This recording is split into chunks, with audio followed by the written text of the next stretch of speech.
Ice is down in rinks across our beautiful province. Training camps are behind us. The lights are turning on. The cameras are rolling, and it's time to kick off another glorious season of SJHL hockey. Every team has high hopes of Cantera Seeds Cup Championship aspirations, while we currently have a 12-way tie for first place, and every single team is undefeated. But that will all change soon as the schedule kicks off this weekend for a brand new season in the SJHL, and it will be officially underway Friday night. Welcome to another season of SJHL Weekly, presented by our good friends at UPL.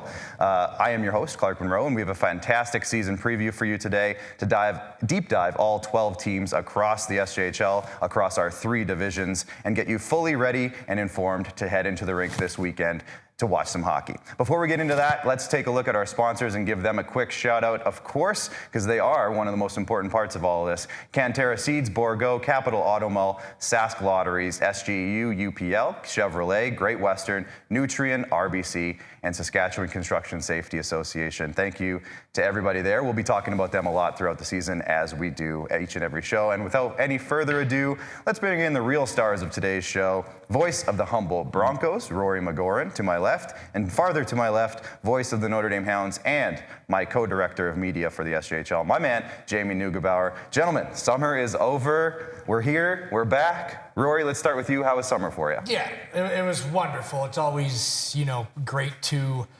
turn the hockey mind off for a bit, and I think that goes the same for coaches and for players to get out to enjoy your summer. But then you get that itch, that anticipation to get back into it. It starts, with sponsors and planning, and then camps and preseason and evaluating rosters. It's all over, and it all matters now. We're ready to record regular season show. Here we go. Yes, it is time. Jamie, your summer, how is it going? Yeah, it's going great. Had a great time, got out, continued to raise my kids. And, one thing I know Kyle McIntyre, our commissioner, Jacob Faith, our director of marketing, and you yourself, Clark, know is that when you work for a league, and this is what I've learned, is that your off season is way shorter, and you feel way more tired because you didn't really have the same amount of time because you're with the Mustangs up until the end. You're thinking about lots of things. You're doing lots of things in the off season to get ready for the season. So it's a new era for me and my family in that way. But as Rory was mentioning, it's always fun to get in the rink, and when the puck is down, it's that different feeling. And I always like to say, my last thing I'll say is, we are so fortunate and blessed to do what we do. A lot of people in this world don't have that thing that makes them feel alive, feel that emotion, that energy, that passion. We have hockey, we have that outlet in our life, and so I don't take that for granted, and I hope nobody out there does too, because it's wonderful to have that outlet. Eloquent words from Jamie Neugebauer. Thank you, Jamie. Yes, we have a lot to get into today. The Cantera Seeds Cup has graced us with its presence here, and you can see the brand new minted Melfort Mustangs, names and all are on there. Who will take this spot right here, the empty one right beside them? Who will take that? Let's get into that today. We have so much to get into, so I think I can speak for the 2 guys beside me and the viewers all watching here today. Let's get right into it. If you're watching on Facebook, YouTube, or Twitter, please hit all of the engagement buttons. We'll just go with that because Facebook is like and share, comment away. YouTube is commenting and hitting that like button. Make sure you subscribe if you're over there. And Twitter, hit that retweet button. You can do a whole bunch of stuff on Twitter as well. X. X. I'm still getting used to it, guys. It's like 2 years? Still can't do it. But it is what it is. So let's get right into it. Here's the format for how we're going to do the show today. We're going to look at each team throughout the league by division. We're going to start with the Viterra division, we're going to go to the Sherwood division, and then we're going to go to the Nutrien division. Each division is going to be broken down by their standings from last season. So we're not playing any favorites. We're not going alphabetical because that's boring. We're doing last year's division standings one by one. We're going to go key roster departures, either through graduation or NCAA commitments or otherwise, we'll say. We're going to look at some impact players that are returning or that were added over the summer. We're going to get one burning question for each team. We're going to say whether each team is maybe a riser or a faller in the standings, like is their stock going up or is it maybe going down? In our opinions, we'll talk about that, and then a little prediction at the end for each team. So again, we're going to start with the southernmost division today. We usually start north, so let's start south. We're going to go to the Viterra division. And this one's possibly the one that's most up in the air, we'll say. So let's start with the first place team from last season, the Melville Millionaires in the Viterra division, I should say, just to clarify that. They were first in the Viterra division. They had finished 5th place overall with a 32-23-0-1 record, and we lost to Battlefords in the first round of the playoffs. Melville Millionaires was a fun team to watch last year, Nugsy. Who did they lose this year that is a key departure from the team? Yeah, it's interesting. You see there the special teams. You know, you'd think a team that did that well, maybe it'd have better special teams. And it may not get easier right away, at least early doors for the power play.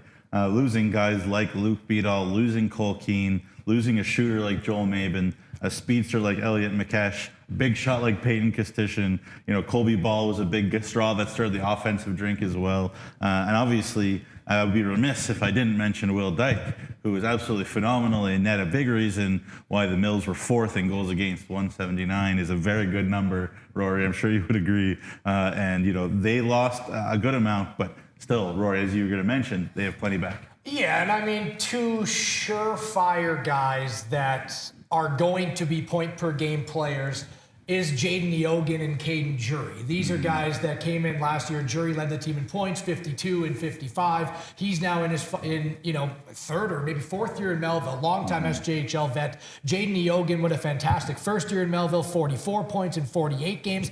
They got a lot of young newcomers also coming to lineup, including 1st overall draft pick Preston Bearwald. But Nugsy, you can argue with me or agree. I think the real gold in terms of returning impact players is on their blue line. Not many players can say that they have 5 returners impacting. Matt Jemis, their captain, Boston Harkness, Noah Bell-Isles, Cohen Swan, and Logan Goodman. Obviously, they lost Will Dyke, which is a big departure in net, but a Doug Johnson run club with 5 returning defensemen and good offensive talent.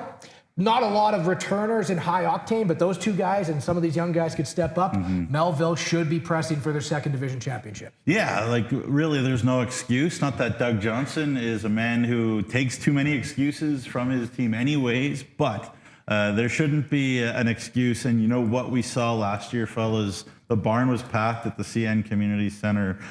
You know, a good start is important to keep that momentum going down in Melville. They are a kind of a wounded, a bit of a hurt community over the years of kind of some struggles. They finally make it back to the playoffs last year. Lots of excitement should be around the Mills this year. There's no reason that they won't.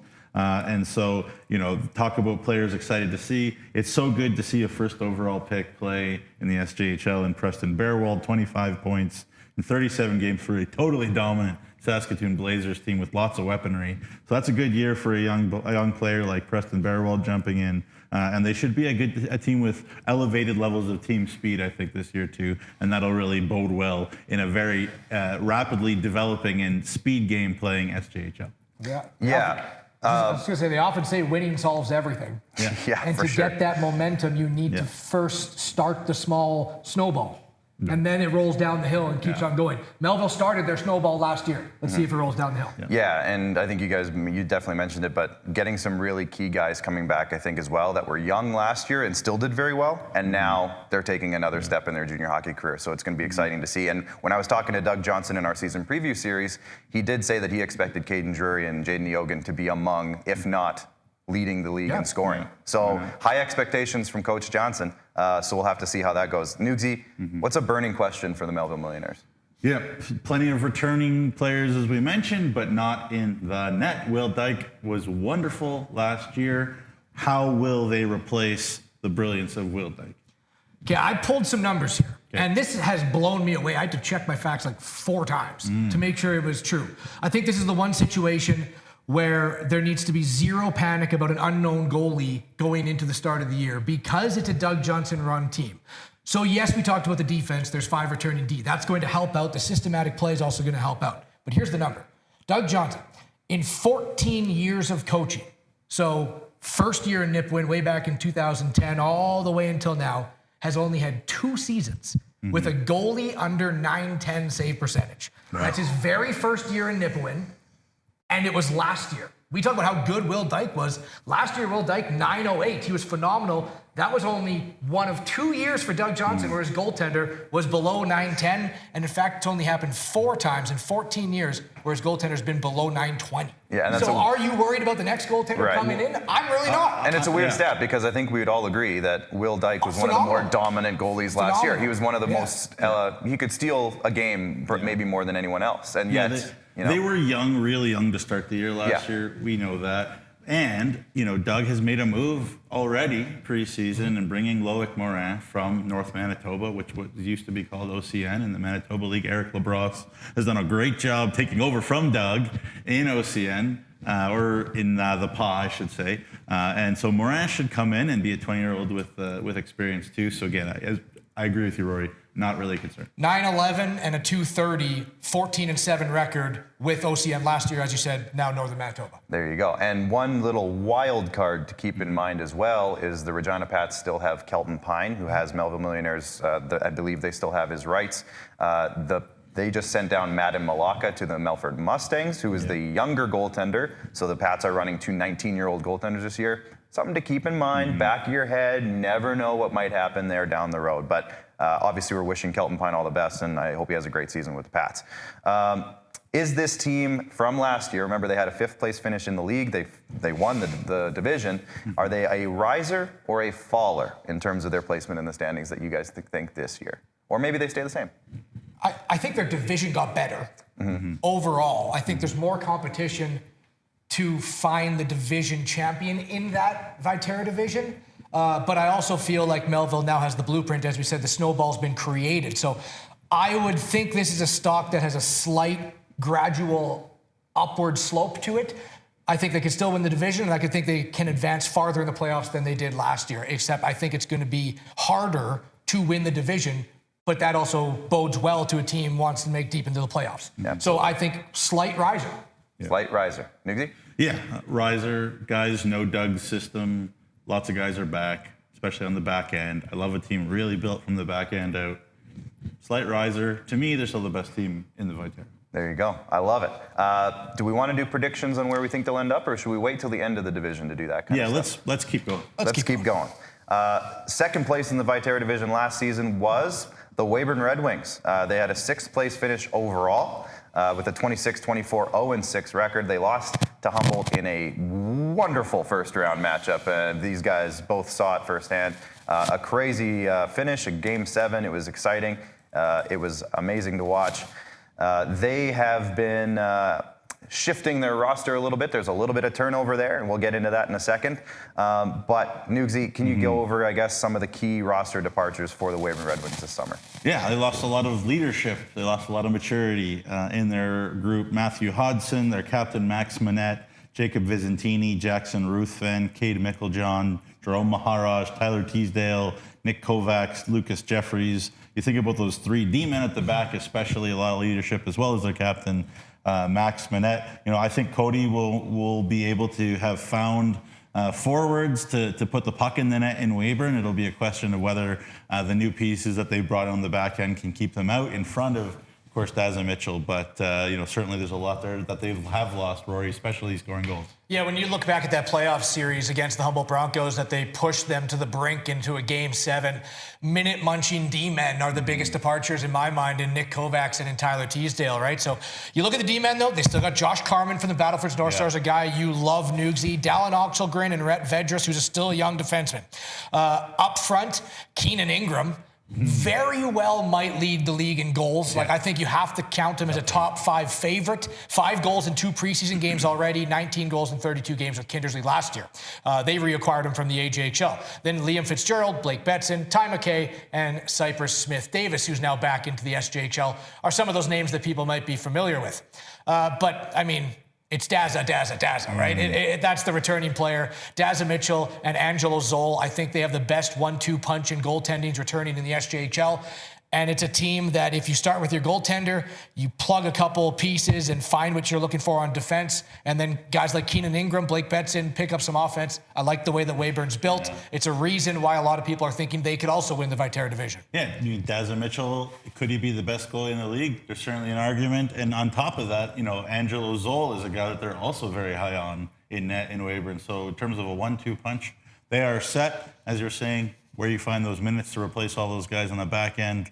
Keenan Ingram, great shout. He's had a great preseason. Weyburn had a great preseason. They didn't lose in regulation. They scored tons of goals. Should be exciting at Crescent Point Place. So we'll see what happens. Yeah, and just to go back to your point there, Nugsy, in my chat again with general manager and head coach Cody Mapes, he was not only very confident that Dazza Mitchell could be a top goalie of the year candidate, but he said, and on any other team, Angelo Zoll could also be a top goalie candidate. That's how confident he is in his goaltending. Right. You look at their numbers in the preseason, Angelo Zoll, I mean, they both played 2 games, both right around 120 minutes. So, I mean, yeah, it's 2 games, but that's enough in preseason sample size to see if the goalie's on their game. Angelo Zoll, 0.5 goals against average, a 986 save percentage. Dazza, a 1.46 and a 935 save percentage. Also, maybe a little dark horse, and I know you kind of wanted to shout out some names that people might not be familiar with. Max Chakrabarty, a defenseman out of Junior B over in BC, the KIJHL, Creston Valley Thundercats. 55 points in 40 games last year. You don't think that this guy can come and make an immediate impact on the blue line for Weyburn? I think he could. And a candidate for the best name in the SJHL award, which we're going to do later in the show. Stealing all my thunder. Did you have that guy? Was he one of your candidates potentially? Potentially. I think we just blew. I played the fifth. I think we just blew Nugsy's cover. I played the fifth. Let's get. People will forget about it by the time it's fine. Let's get a burning question, Nugsy, for the Weyburn Red Wings. Yeah, essentially, as I said, it's a brand new roster. How fast can they gel into a cohesive unit and compete with the 2 favorites potentially in the division? If Melville and Yorkton are the favorites in the division, where does Weyburn stack up with those 2? So how do they gel, and where do they stack up with those 2? Okay, I got like 3 kind of points to help this, which is success breeds cohesive continuity.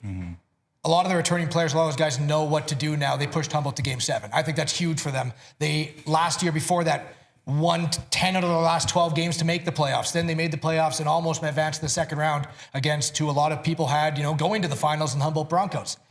You need to believe in your best assets. That's how you help gel. That's your goaltending duo in Zoll and Dazza Mitchell. And then also you can crack some eggs, but you don't want to break the yolk, right? Your identity can no longer be the most penalized team in the league. You can be hard to play against, but you can't be shooting yourself in the foot and spending all the time in the box. Maybe this team will find that kind of line, which over the last 2 years, they've been top 2 in PIMS. They've kind of jumped over at times and lost games because of it. Yeah, absolutely. And again, you talk about killing penalties. Well, you lost Nick Kovacs and you lost Tyler Teasdale, and they were really good penalty killers.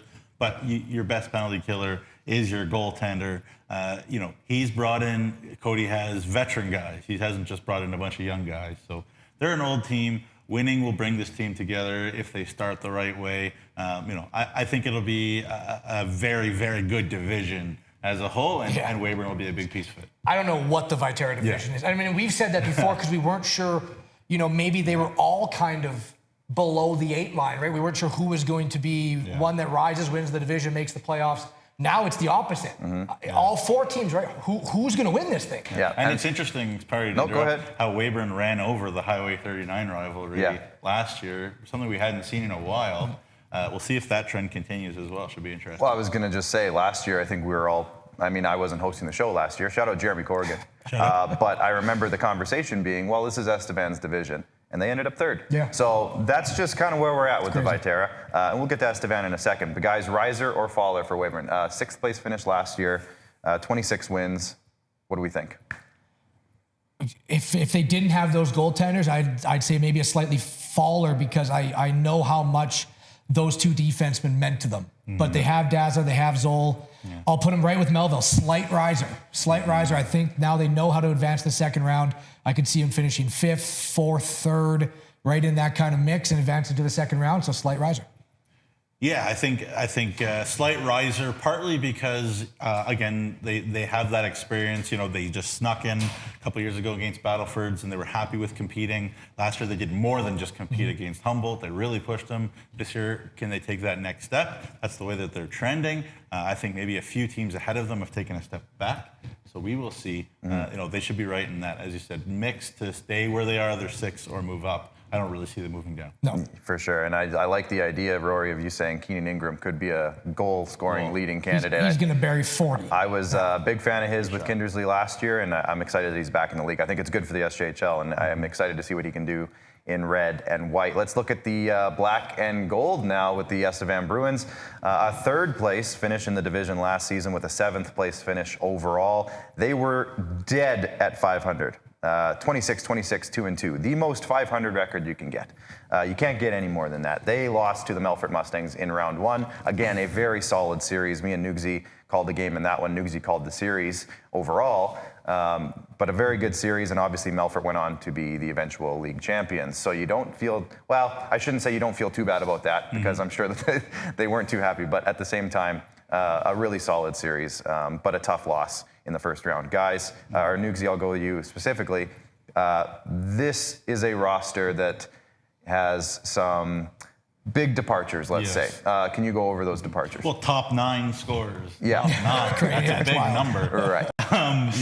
You usually lose 3, maybe 4 top. That's the way Junior A works. But 9 is a lot. Ilya Chmielewski has already played pro hockey in Russia. Right. He's out there already, and we're all happy for him. Keegan Little, Alex Papasparopoulos up front, Felix Allard and Blake Heward on the back end were big, and it felt like Cam Hurdlicka was in the SJHL for 100 years, and he's finally out of it just because he's graduated to his age. So there's some of the key departures. I didn't need to feel like we need to list all 9 guys, but it's a big hole there for Jason Tatarnic to fill. Rory, how did he do it? Well, I mean, you could have listed all 9 because my part's going to be short, because the list of returning players that were on the team last year is not large. Right. So up front, Cade Kennedy, he was just named the captain of the team. Guys like Brady Wilson, Carter Onright, defenseman Kalen Whittingham, and Owen Simmons. So those are 2 studs that should provide some security, some stability, but it's a team, and hard to argue against me, I think. I say that a lot, though. It's going to have a lot of players that need to quickly make a name for themselves in the SJHL, or else Estevan, they might be struggling to get above that 500 line that they were last year, because they don't have a lot of guys that know the SJHL game. Well, one thing that the way that Jason Tatarnic can look at this is an opportunity to develop and invest in local players. I think that's something that Estevan people have been saying a lot lately, is where can we find these Estevan kids, and see them in black and gold. And one name I'm looking to see to take a big step this year is Carter Onright. As a young player, had a really nice year for Estevan AAA, which is also an organization that's up on the hill there. Gunnar Moore is another one, but really we can't name that many local boys lately for Estevan who have made their impacts. Obviously, Alex von Sprecken was terrific a couple of years ago, and the Davis boys are not exactly Estevan, but close to Estevan. Jaden and Cody Davis. So those are kind of the last couple. Jackson Miller last year. Jackson Miller, obviously, in net. But they're a fan base that expects results fast. And if they don't come, they'll jump on the Bruins a little bit, and we'll see what happens. Interesting to watch the goaltending matchup in the preseason. Liam Hallett came in to be, a guy who is supposed to be a big piece straight out of the BCHL, but actually Ben Polhill has been a little bit better than him in the preseason statistically. Obviously, Ben Polhill's dad runs the Edge program there in Calgary, so he's got a little bit of a pedigree. He's a little bit younger than Hallett, a little bit less experienced, but I know Jason Tatarnic really likes both of those goalies. Might need them right away here for the Bruins, but it should be interesting to see what they do. Liam Hallett is also 6'7". Yeah. So he's 6'7" every time he hits the ice, so that you can't teach that. Just before we get into the burning question here, Nugsy, I saw some of the comments being flashed up on the screen, so let's just shout out some people here. Daytona Montaigne saying, "It's back, baby." Yes, it is. Chris MacArthur saying, "Here we go again." Now, I don't know if he's saying like, "Here we go again," or if he's saying like, "Here we go again." I'm gonna believe he's excited. I think it's the latter. Yeah, I think he's excited. Kyle Adamson checking in from Kindersley saying, "Welcome back, fellas. Sick duster, Rory." So getting a shout out from Kyle Adamson there. My boy Lemuel Alquino from Estevan says, "The start of the SJHL season is always a fun time. Go Bruins." And then Marshall Tucker Bakken says Connor Frost and Chad LeBeau will be solid on the back end also.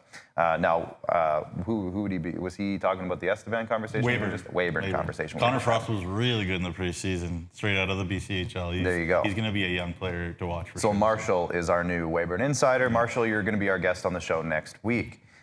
So be ready for that. There you go. Over on our YouTube channel, my boy Kelly Lewick from here at IKS says he's excited for the new season. And good old Sasky says the facility in Estevan, absolute top notch. Yes, no complaints. Beautiful. No complaints here.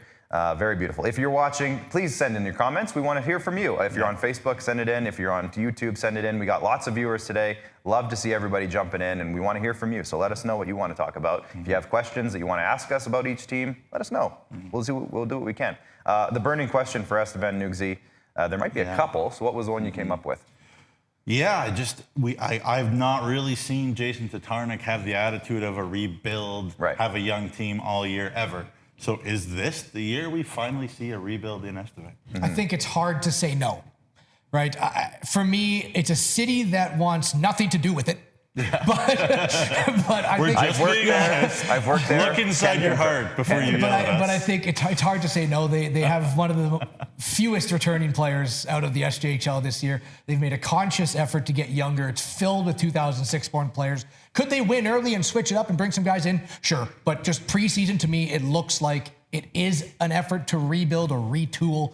And it's one of the youngest teams that we've seen in Estevan under Jason Tatarnic. I mean, they scored 190 goals last year, right? 37 remain. Yeah. It's hard to say it's not a rebuild. It's a low percentage. Yeah. Well, again, agree. The one caveat being Jason Tatarnic has been at this business a long time. He has a lot of connections, be it BCHL, be it Western Hockey League. You know, as you said, if things go well to start with, we can see a turnaround, just like Melville last year. We all said, what does Melville have? Blah, nah, nah. Doug Johnson, experienced guy.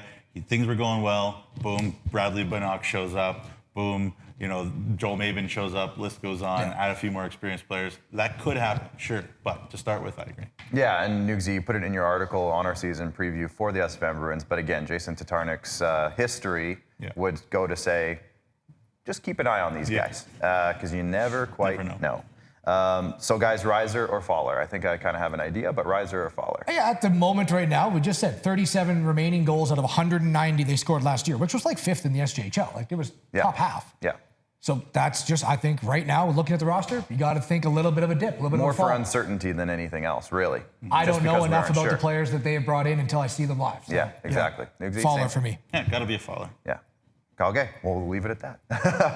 Now, here's an interesting one. The Yorkton Terriers. They finished 4th in the Viterra division, of course, with a 10th place finish overall. They did miss the playoffs with a 21-32-3 record. Of course, the storylines are aplenty with last year's Yorkton Terriers roster and squad. Of course, the big one that stands out was that Emery Olausen, the head coach and GM, came in about 2 weeks before the season started? They ended up getting pretty hot in the second half. And they are, in terms of, we just talked about Estevan's uncertainty, they're maybe one of the more certain teams in terms of returners. But Nugsy, can you talk about the departures to kick it off?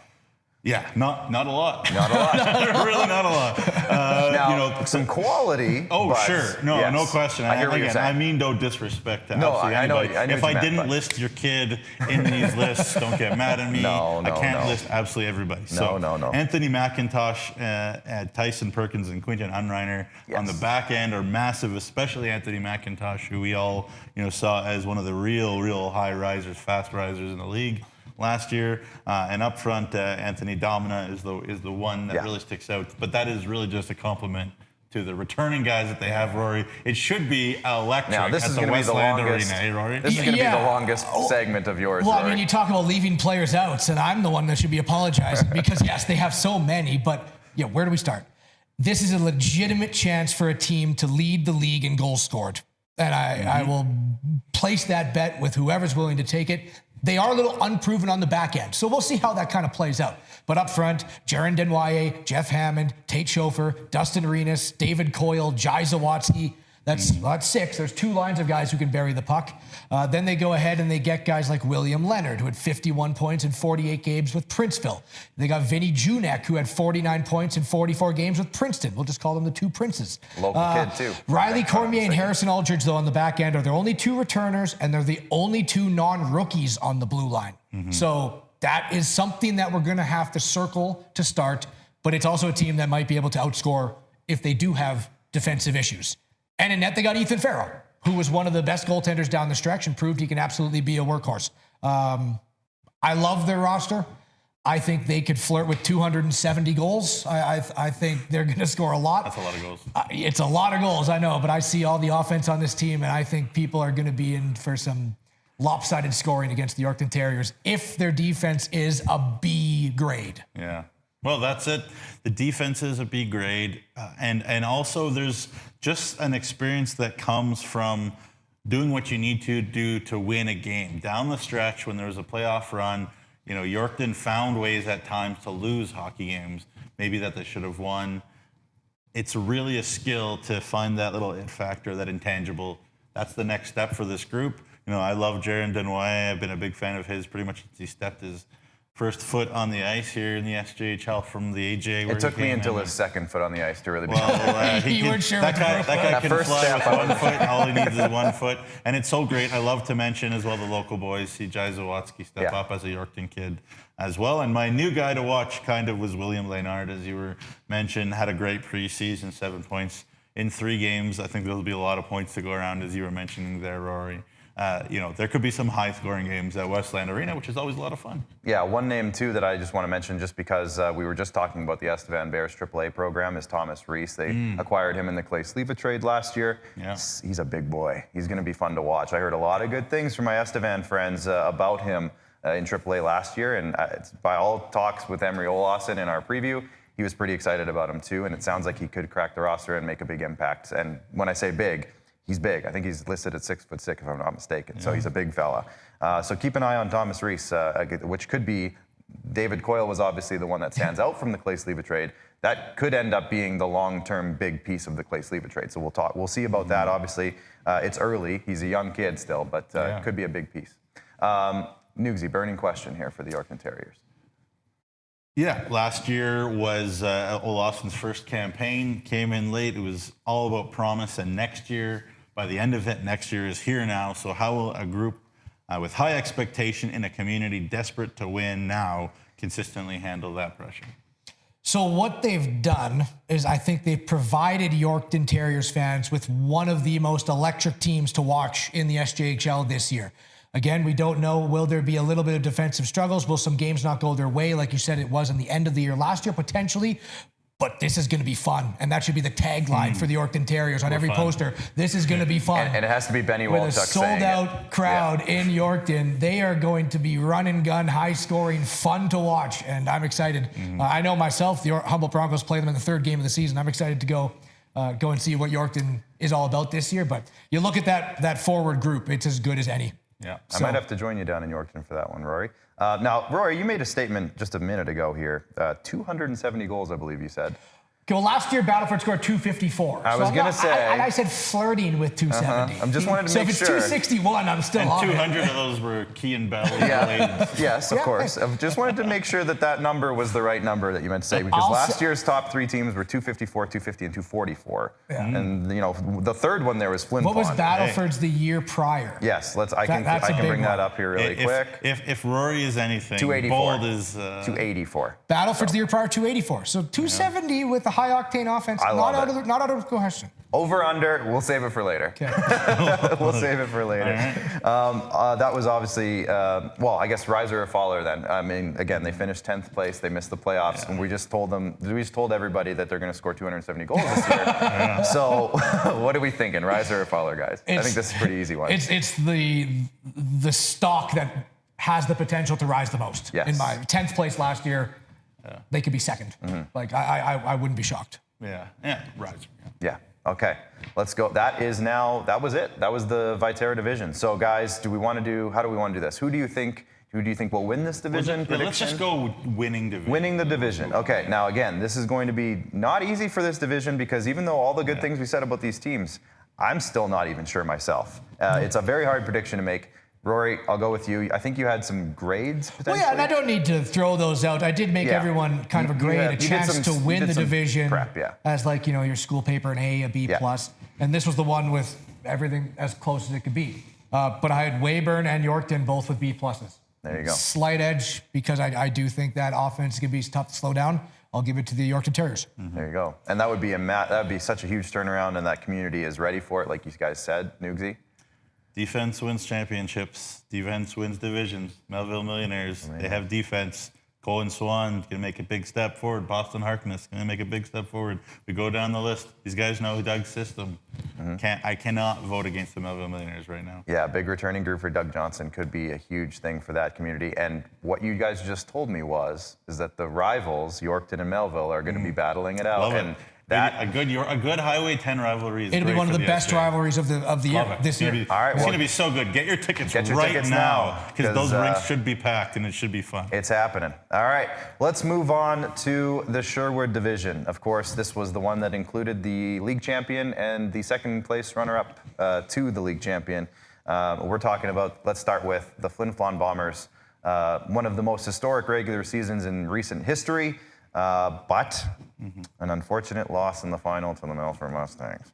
But they did finish first place overall in the league with a 44-9, 2-1 record. Obviously, they won the division. So, guys, Anuxi, this is going to be an interesting one to talk about. Yeah. A lot of optimism, but also they've lost a lot as well. But can you talk about their departures to start it off? Yeah, certainly they lost a lot. Whenever you have the success, like the team like the Bombers had last year, you're going to lose a lot. But just to name a few, obviously Justin Lees, their captain, Jacob Vockler, Noah Houle, Anthony Bax, Adam McNutt, and Harmon Laser-Hume in net. A bunch of guys who had all sorts of accolades a year ago. They were as loaded a team as we have seen in the SJHL maybe ever a year ago. Look at those numbers. Goals against, 129 goals against. That is ridiculous, and first in both special teams categories. How do they fill that void, Rory?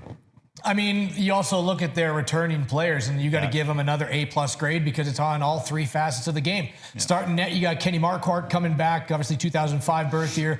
Should be a favorite for potentially goaltender of the year because we know how good Flin Flon always is defensively and structurally in front of their own net. Defense, Cole Tanchuk, Luke Lepper, Connor Ryan, and up front, Kylan Olofsson, Keith Gruner, Cohen Senft, Anthony Piccinino, and I think the runaway favorite to lead the league in points and goals, Carter Anderson. So it's three facets. It's three waves. Flin Flon's not going anywhere, and don't bet that they will. Yeah, there's no question. And on top of that, speaking to Mike Reagan in the offseason, he didn't take the offseason off licking his wounds. He was recruiting hard.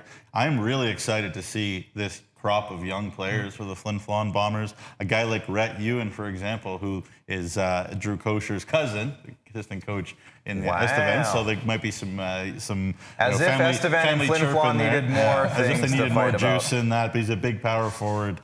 He was really good in the preseason as well. 33 points, in AAA last year, and I thought he was a major junior type kid going to the Edmonton Oil Kings. But he's speaks to the prestige of the Bombers that Rhett Ewan picked the Bombers, and Emerson Clark just dropped down from the Brandon Wheat Kings, a really good young defenseman. Team Saskatchewan player as well, mature puck moving kid. So there's a lot of good young players up and down that list too that Mike Reagan is really genuinely excited about. Is this going to be as dominant a team? I don't know, but they're still going to be very, very, very good. Yeah. Just before we get to the burning question here, got to shout out the comments again here. Two that I want to call out specifically. An SJHL team has chimed in on the recent predictions for the winner of the Viterra division. Are they mad or happy? The Melville Millionaires. Say good pick, Nipsey. They like it. They like your pick. I thought it was Cody going to yell at me. And our boy Jeremy Corrigan has chimed in as well over on YouTube. Give me the over on 270. We love you, Corg. I love it. Always pick the over on the big number like that. Let's go. It's not like it's never happened. No, exactly. It It's just happened 2 years ago. Yeah. Okay, let's get into the burning question here now for the Flin Flon Bombers. Yeah, it's the same question as pretty much every year. It seems for the Flin Flon Bombers, this team will be loaded. The regular season shouldn't really matter. 3 years in a row. Cover your ears, Flin Flon Bombers fans. Lost in the finals. That is painful, but is this the year, Rory, that they finally get over that hump and go all the way? And the way that I'm going to answer this is we need to put things in perspective. Yeah. Okay? Because now we are considering the hump for the Flin Flon Bombers as winning the championship. Yeah. Do you know how hard it is to make 4 straight championships? Mike would not have it any other way, though. No. True. Yeah. But this is now the regard that we are carrying Flin Flon in. And I think we just need to understand how difficult it is to make 4 straight championships. No question. Let alone win it. I mean, make 4 straight is impressive enough. So that's the hump.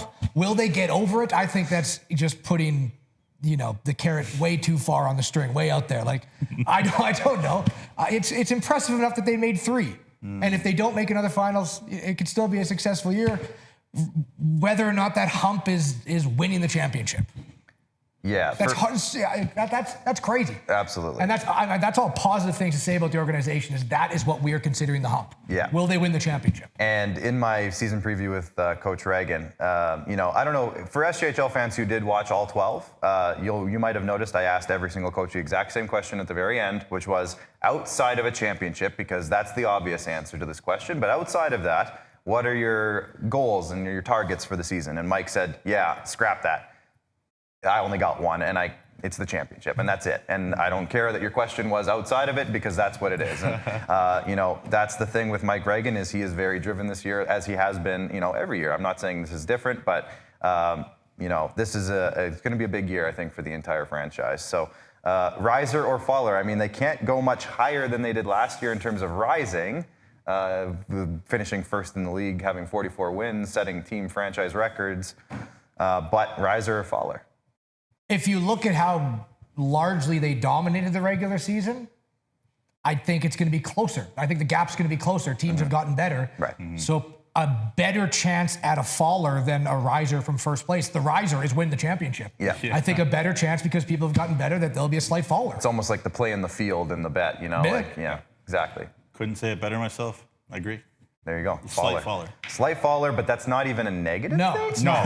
They could win the division and be a slight faller. You set the standard so high that it's hard to reach where you were. Yeah. That's the only reason, Yeah. So, anyways, don't be upset, Flin Flon fans, because we know They probably will, though. that Flin Flon fans probably like, hey, what do you mean?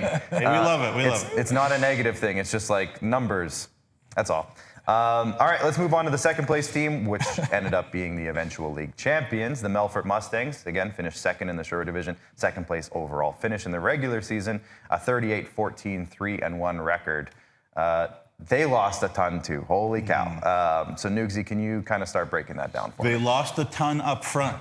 Yeah. They didn't lose a ton on the blue line. They lost James Venn. Yes. But they didn't lose a ton on the back end. They're really, really experienced on the back end. Well, they lost Pig Piece on the back end too. We'll get to that in a second. Ty Evans. I was going to be like, Nugsy, do you remember who they lost? Yes. But just in terms of sheer numbers of quality on the back end, they've got lots back. But I'll let Rory, you talk about that. Ryan Duguay, Clay Sleva, Aiden Hutchinson, as good of a line as we have seen in a very long time. They're all gone. Obviously, Hutchinson and Duguay to D1, which is great to see. Chase Freetmore and Laith Olafson on the back end, as well as Nolan Henderson, who was one of the underrated players in the SJHL last year. And of course, James Venn, who was unbelievable most of the year, and including into the Centennial Cup. He was terrific. Those are my key departures, but there's still lots to like with this Melfort team, Rory. Yeah, a lot to like. Again, just a touch on your departures. You got to look at the large number that group of core 5 brought to the Mustangs. 289 combined points, plus James Venn. So that's what they lost. That's what they're going to need to recreate. Zach Summers is back, though, and this is a guy that I just hope he's able to stay healthy and just have fun playing hockey. When you're battling an injury every season throughout your career, I understand that it might be difficult to lace him up every single time when you're not 100%, but Zach Summers can lead the league in points, no doubt about it. We hope that he's an all-star every time he steps onto the ice. Logan Belton's going to make a huge step. He'll be over a point-per-game player. Then a bunch of solid, accompanying players that now know how to win a championship. Austin Shepard, Rhett Hamilton, Matthew Pigeon, Nolan Patterson. You got to watch out for Riley Cote. If we haven't already had a Cote in the SJHL that tore it up, well, we have a couple of years ago with his brother Josh. And then on defense, man, you mentioned it. Numbers and experience are all there. Ty Thornton, Nolan Roberts, Cole Unger, Bo Eisner, Jeremy Gagnon, and Danton Cox, whether if he plays defense or forward like he did in the playoffs. And then they added Nick Andrusiak, a WHL experienced guy. So a lot of experience on the blue line, a lot of winning culture, still up front, depth, kind of water bug type players, and then some good guys that could make that jump like Logan Belton and like Riley Cote. Yeah, though I wouldn't call Nolan Patterson, Braden, or Westerland water bug, because they're big boys that can crush. But they just seem to be everywhere. But they are. They're just everywhere. They can skate, they move. You get a puck in the corner and they're on you. And I should mention, we talked so many times last year about the Melfort Mustangs and their injury issues. that was tough for them. They overcame it, obviously, and they went on to win. But another benefit to that is all of these guys had opportunities. Logan Belton is the big one that steps out up front to me to play on that big line whenever one of those guys were hurt. But they had all sorts of guys with opportunity last year because of those injury issues that they felt, and that will really stand them in good stead this season. Now, it should be very interesting. They brought in Madden Malacca, as you said, from the Regina Pats. Christian Coombs is back. Some people are big Christian Coombs fans. We know he's really focused. He gets in the gym. He really works hard. Apparently, he's one of the best virtual reality goalies in the world. In the whole world, like in terms of wearing that visor and going out there. He works really hard at that. So, whether Christian Coombs will be handed that role, whether it'll be Malacca, it won't be the same, I don't believe, like it was last year where it was James Venz if he wanted it every single night. It might be an earn-it situation between those two. Should be very interesting to see. Yeah, and all reports from my insider, Jeremy Corrigan, because Madden Malacca spent some time with the Prince George Cougars while Jeremy was there. He said he was a very good young goaltender at the time, and he thinks he could be a good player in this league. So we'll have to keep an eye on that situation as we go. Also, Rory, you forgot my cousin Caleb Binner in the forward group that's returning. I'm just wanting to say that Caleb Binner is also returning. Austin Shepard. Go Caleb. I said him. Yeah. Not playing That's any. Nick Nielsen's favorite. Not playing any favoritism or any bias whatsoever, but go Caleb Binner. Riser or faller, guys. This is going to be a tough one because it's a big changeover year for them. But at the same time, like you said, Nugsy, sometimes that adversity that they went through last year could breed experience on its own, even though they're younger. Riser or faller for the Melfort Mustangs? Go ahead. How do you, if you win the championship, I mean, like, you can't really rise if you win the championship. Like, they are my pick, honestly, to win the league. So there you go. Is back-to-back is a riser. So I'll say riser. Yeah. I think you're in the riser category. Yeah. Melfort's always your pick to win the league, isn't it? Hey, I love the way Trevor coaches. I love the way Melfort Mustangs, and you can't go wrong with picking them. They're just always there and tough to eliminate in the playoffs. If the bar is winning the championship, I'll take the faller and say someone else is going to do that this year. If the bar is winning the division, I think they can rise, and I think they can win the division this year, as Flin Flon did last year. So there you go. And as my good buddy Clayton Croker said, some of the best rink fries in the SJHL. So that's, I think, also a very important factor as to why Nugsy might like them so much. Popcorn's high game. Really good popcorn. Yeah. There you go. Let's move on to the Nipawin Hawks. This should be an interesting one here. Third place in the Sherwood Division last year, barely missing the playoffs. They were battling all the way to the end. A ninth place finish with a 22-29, 1-4 record. Tad Kozin is back at the helm, of course, and his group of trusty scouts. So they had a big task this year, Nugsy. Can you talk about the departures from the Nipawin Hawks? Yeah, key departures. I know it was a real disappointing second half of the year up in Nipawin. It's a great community, and so you feel for them a little bit. There's certainly positives there. You talk about that penalty kill. They killed a lot of penalties. But they lost Chase Visser, great face-off guy, McGuire Ratzlaff, Alex Bernauer, Evan Forrest up front, Landon Pappas and Liam McInnes on the back end, as well as Trey Fouquet at the draft to the Humboldt Broncos, and Damon Cunningham in the net. So there's some key guys certainly who Nipawin have lost in terms of experience, but it'll be interesting to see how and with whom Tad will refill that cupboard. Right. They only have one 20-year-old on their roster right now, which is going to be the difficult thing. Yeah. Nipawin last year, I thought they were a team that was supposed to kind of make that jump and show that progress. And for a good chunk of the season, they absolutely did. It's what it looked like. At Christmas break, everyone on the show was like, no one wants to play Nipawin in the playoffs. They were that team. And then a little bit of a collapse that they just couldn't recover from, losing 8 out of their next 10 games out of the holiday break, struggled through that playoff push and never kind of made it back. And now this year, to me, in my eyes, it looks like another rebuild. So 120-year-old on their rosters, Henry Smith, the defenseman, highest scoring returning player, had 39 points last year, and Finley Radlov. But they got guys like Mason Karkachuk, Finley Radlov, as I mentioned, Eric Hoynes. They're going to have to get to that next level of being better. Henry Smith is their only returning defenseman, and the returning goaltender is Tyson Endall, who only has 19 games experience in the SJHL. What I will say, on a positive note, is they have a solid group of young Nipawin, and what you love to see, Nugsy, SJHL draft choices from the Nipawin Hawks, who will be full-time players like Will Witter, Jack Jansen, and Connor Watson. So we talked about Estevan having players that have to make a name for themselves in the SJHL. Nipawin's the same way. A lot of guys that have got to make the name for themselves to the SJHL fans, but I'd say they have one of the best chances in the league to go home with the Rookie of the Year. Yeah, and just in talking to Tad Kozin in our season preview chat, as I'm kind of rattling off these season preview notes as I can think of them, but Tad's big thing was he was very excited to get that first wave of his SJHL draft picks in this season. It's that 06 group. And his picks, too. And it was his picks. That was his first draft that he had control over. So he's very excited. So I'm sure we'll see what kind of impact those players will have and how Tad utilizes those players. Yeah, one area that I'm going to keep a close eye on for the Nipawin Hawks is in net. Now, we're going to talk about the showcases with Commissioner Kyle, who's waiting patiently, as well as ways to go, Kyle. In Nugs and Notes. But Corbin Schnurr is an 07 birth year, who was maybe the best goalie, one of the best goalies in AAA a couple of years ago with Warman. Had a bit of a down year, still a very good year in AAA in Warman a year ago. So it will be very interesting to see how they work the goalie situation, whether you invest in a youngster like Schnurr, whether they go back to Tyson Endall, who's an 05 and he's proven a little bit. He had some really good stretches last year, to spell Damon Cunningham. So I'm really interested to see how the Hawks will handle the goaltending situation. Another draft pick, Corbin Schnurr. That's right. Yeah. Another draft pick, absolutely. So guys, this one is going to be. Oh, I guess did I do burning question yet? Nope. No. Oh, sorry, Nugsy. Burning question. Yeah. Just basically that I think we agree that they're in retool mode, but how fast will that process take, and will the community be patient with Tad? Yeah, for sure. It excites me to know that Tad is excited to see his fingerprints of draft picks now come and make their first impact in the SJHL. So if you're asking me how long the rebuild's going to be, I think if he's excited to see the newcomers, he also expects it to be at least a year. Could it be 2? Maybe, but at least a year. That would be my guess. It's tough to win with one 20-year-old on your roster, and that's what they're going to roll out to start. But I love seeing that young talent come in, especially draft picks. Yeah, that's always exciting. And we always say during the draft, it's like, well, we won't really know how this draft, who's the winner of the draft or loser of the draft until 2 or 3 years from now. Well, here we are, Nipawin. You're about to find out. Riser or faller, guys. 9th place finish last year.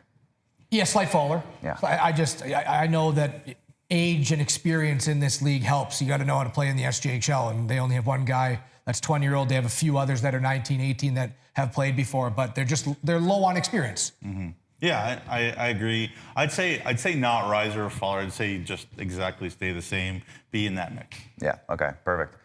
Let's move on now to our final team of the Sherwood division, and that is the Ronge Ice Wolves, of course. A 4th place finish, 11th in the division, 11th place finish overall, missing the playoffs, 16-35, 3-2 record. Of course, Coach Killer Kaminsky is back at the helm with Kyle Schneider up there.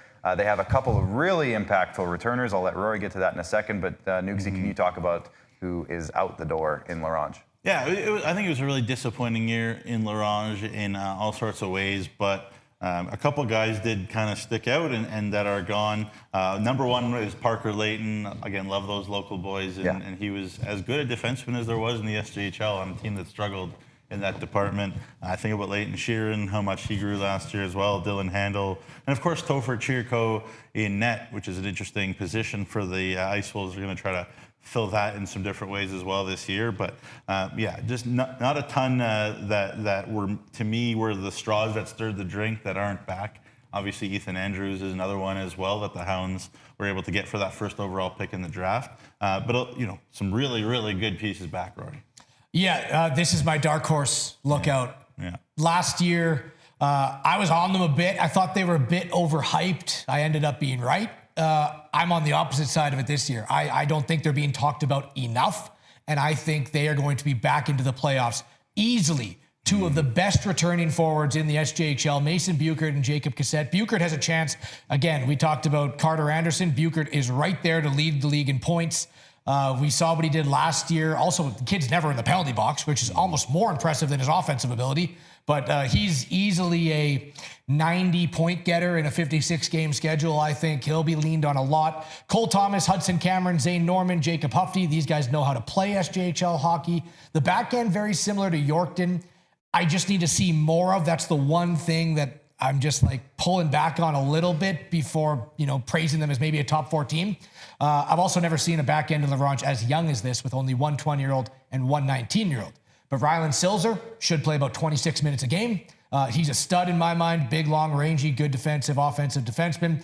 And Logan Falk in net. This is a sneaky get for Laurent. I think a 20-year-old netminder with 51 games of experience, look for him to really outperform what he's done in the past so far in the SJHL. But they're my dark horse. I like Laurent before the season starts to make an impact early and make the playoffs. Now, one of the, I'll say, most viral moments of last year, speaking of Logan Falk, was up in Flin Flon when Logan Falk of the Kindersley Klippers and Kenneth Marquardt of the Flin Flon Bombers met and threw some hands. And now they're division rivals. So that should be interesting. Yeah. And both of them should get plenty of ice time. So yeah, exactly. So not saying anything, but also not saying anything. Nugsy, burning question for Laurent. Yeah, well, I'll go with burning question and then include kind of my excited to see new guy with that. Clearly, Mason Bucher and Jacob Cassette are elite players that we know are up front. Where will the support in terms of putting pucks in the net come from? One of those new guys, Graydon Perzoni, is somebody that Kevin Kaminski is really, really excited about. Got him, from Whitecourt in the AJHL, was down in the USHL, I believe, as well. Edmonton Junior Oilers, really skilled shooter. Where is that support going to come from in terms of goals, Rory? Well, like I said, they have a lot of guys that know how to play SJHL hockey. They might not put up 70 points, but they know how to play it the right way, and they know how to be hard to play against. That's what I want to see Laurent kind of get back to. Last year, they were a minus 81 goal differential. Kindle was minus 33 and got that 8th and last playoff spot. Can they close that gap, right? It's 50 goals. You got to swing either way. Score 25 more and let in 25 less. And that's a playoff spot. So I just feel like being a little bit more hard to play against, Logan Falk in net, potentially a league leading scorer in Mason Bucher. I feel that they're a playoff team. But yeah, minus 81 goal differential, that's what needs to kind of clean up. Yeah, and we know the way that Coach Kaminski coaches usually is it's a very buy-in mentality. And if they can get that group, Rory, to your point, who knows? They could take a big jump here. I'm a fan. So I guess if I have to ask, riser or faller, Rory? Riser. Yeah, from 11th easily place. for me. They're high. They're better than 11th. Oh, yeah. Both riser. Easily 11th. There you go. Sure, yeah, especially with that 11th place finish. I think there's some upside there, and we'll see how it all goes in Laurent. Now, guys, Sherwood Division, you've kind of hinted at it because you kind of mentioned your answer, Nugsy, already, but who do you think wins the division? Rory, I'll start with you because Nugsy already kind of gave it away earlier, but who wins the division? Till someone beats them, I'm going to take the Flin Flon Bombers. There you go. Nugsy?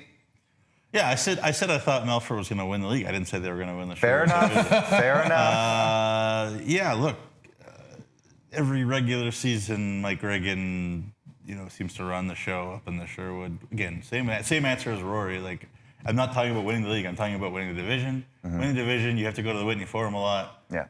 Again, until someone beats Flin Flon, it's Flin Flon. Actually, twice more, or once more this year. That's right. 8 times against division rivals. Dang. Well, there you go. So double Flin Flon for the Sherwood. Let's move on to the Nutrien because Commissioner Kyle over here, he's ready to get going. So we got to get these. He's raring to go. We got to get these 4 teams out of the way here. Not saying we're getting them out of the way. That's the wrong way to say that. But the Humboldt Broncos, let's start with them in the Nutrien division. Obviously, they won the division last year. 3rd place finish overall, 37-15, 3-1 record. And they lost to Melfort in the semifinal in a great series again. What a great series that one was. Me and Nugsy were there for the triple overtime game. That was a long game. Rory, you were there too, I guess. It was harder for Rory. Yeah, you were actually doing your job. Me and Nugsy were just sitting around enjoying everything, but we weren't necessarily hard at work. We were at work, technically. Yeah. Guys, this was an interesting team last year. It's going to be an interesting summer. There's some change here. Both on and off the ice, I guess, if you want to look at it that way. So, Nugsy, can you talk about some of the key departures and maybe start with maybe the bench boss? Yeah, Scott Barney gone to the Ontario Hockey League, the Sudbury Wolves. So congratulations, Scott, if you're tuning in. But the thing about the departures that stands out to me is lots of big shots. Lots of guys who puts the puck in the net for the Broncos. Matty Van Blaricom, Cage Newens, Travis Bryson, Ben Costantino, some of the best shooters in the SJHL last year, as well as Spencer Bell, who, of course, just put pucks in for fun. He was all right. A year ago, 47 goals, as you can see on your screen there. Jace Cook, really a heart and soul type of guy on the back end. Connor Toohey, Dalen Weagle, the explosive offensive guy on the back end. And, of course, Benji Motu.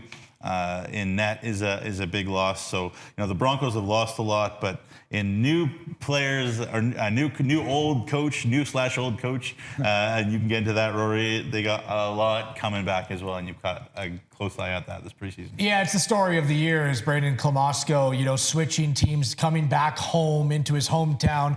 I did an interview with him not that long ago. He's living with his parents right now because he was renting out the house that he owns in Humboldt. Then he has, right? So it's just an awesome story all around that gets to drop off his kid at the same school that he went to. But can he do it in his hometown? A guy that's a 2-time champion, 3-time coach of the year. Can he do it in his hometown where I think there will feel like a lot of pressure to do it right out of the gates? This team was 1 goal away from the finals last year, an insane amount of turnover, 320 points from their top 5 scorers, all gone this year, plus their starting goaltender. But you got guys like Maddox Amaral, Boris Kaufman, Jacob Streetsy, Connor Miller, 200-foot physical guys like Marek Mamich, Landon Stromey, penalty killer all-around guys, Braden Skogstad, Jeter Cordy. Their defense, very strong 4 returning, Oakley McElwain, Trey Fouquet, not technically returning, but a solid acquisition, 20-year-old from Nipawin, Ryder Knutson and Tristan Sorrow. It's also the biggest core of defensemen I've seen on paper in my time in Humboldt. They're carrying 8 defensemen right now, and only one of them is under 6 feet. So it's a big kind of mean blue line that they've built there.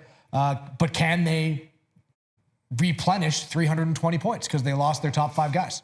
Yeah, well, that is the big question there in Humboldt. But I kind of was wondering, and I guess I could just throw out the burning question right away. And one guy that really does fit kind of into this question is that addition of Gabriel Filion from the Estevan Bruins, who had 2 points per game in the preseason. Every time we watched him, I know Rory, you too, for the Estevan Bruins, were like, wow, what a player! Like, he can absolutely fly. So fun to watch. But Scott Barney was very clear in his style of play. Braden Klamosko getting known on his style of play. How fast will the Broncos adjust the type of hockey that Braden Klamosko brought so successfully, won championships, coaches of the year in Battlefords to Humboldt? Yeah, the way I want to explain this is like switching from Scott Barney to Braden Klamosko is not like putting a square peg in a round hole. It's like putting a square peg in a square hole. It can go in 4 different ways. You just might have to give it a quarter turn. What a perspective. It is not that different of a philosophy. I feel that the way the puck moves through transition could be drawn up a little differently. There'll be bits and pieces here and there, but it's fast, it's physical, it's high octane. It's a lot of the same. There's not drastic changes. So it's a quarter turn and the peg will still fit in the hole. And I think that's what the Broncos are going to have to find is which way to turn it, which way to tweak it in order to make both recipes a success. Of course, they still have Carter Hansen, the very successful assistant coach who will actually run the forwards now this year as Klamosko runs the D. A lot of the same ideals. I don't think it'll be that big of a transition. Yeah, no, I agree. Actually, I was lying in bed trying to think about a way that I could say one way or the other, this is how it'll be different, and I can't really. They were both teams that could really, really value skating. If you can't skate, you can't play for Braden Klamosko. We've seen that for many years. He's actually released and cut and traded away really good players in Battlefords over the years because they couldn't skate well enough in his system. Maybe Scott Barney was a bit more ground and pound and Battlefords was a bit more of the speed transition team. Maybe. We're splitting hairs here. I think it'll be seamless. Yeah, absolutely. So guys, this is going to be a tough one here, I think. Riser or faller for the Humboldt Broncos? Yeah, I mean, they've won their division last year and 1 goal away from the championship. So it's a lot of points. Yeah. It's a lot of points. They did lose right where they Yeah, are. right where they are. I think it's hard to get to the finals. So there might be a 55% chance that they fall and a 45% chance that they rise and win the championship. Yeah. It's right there. Yeah.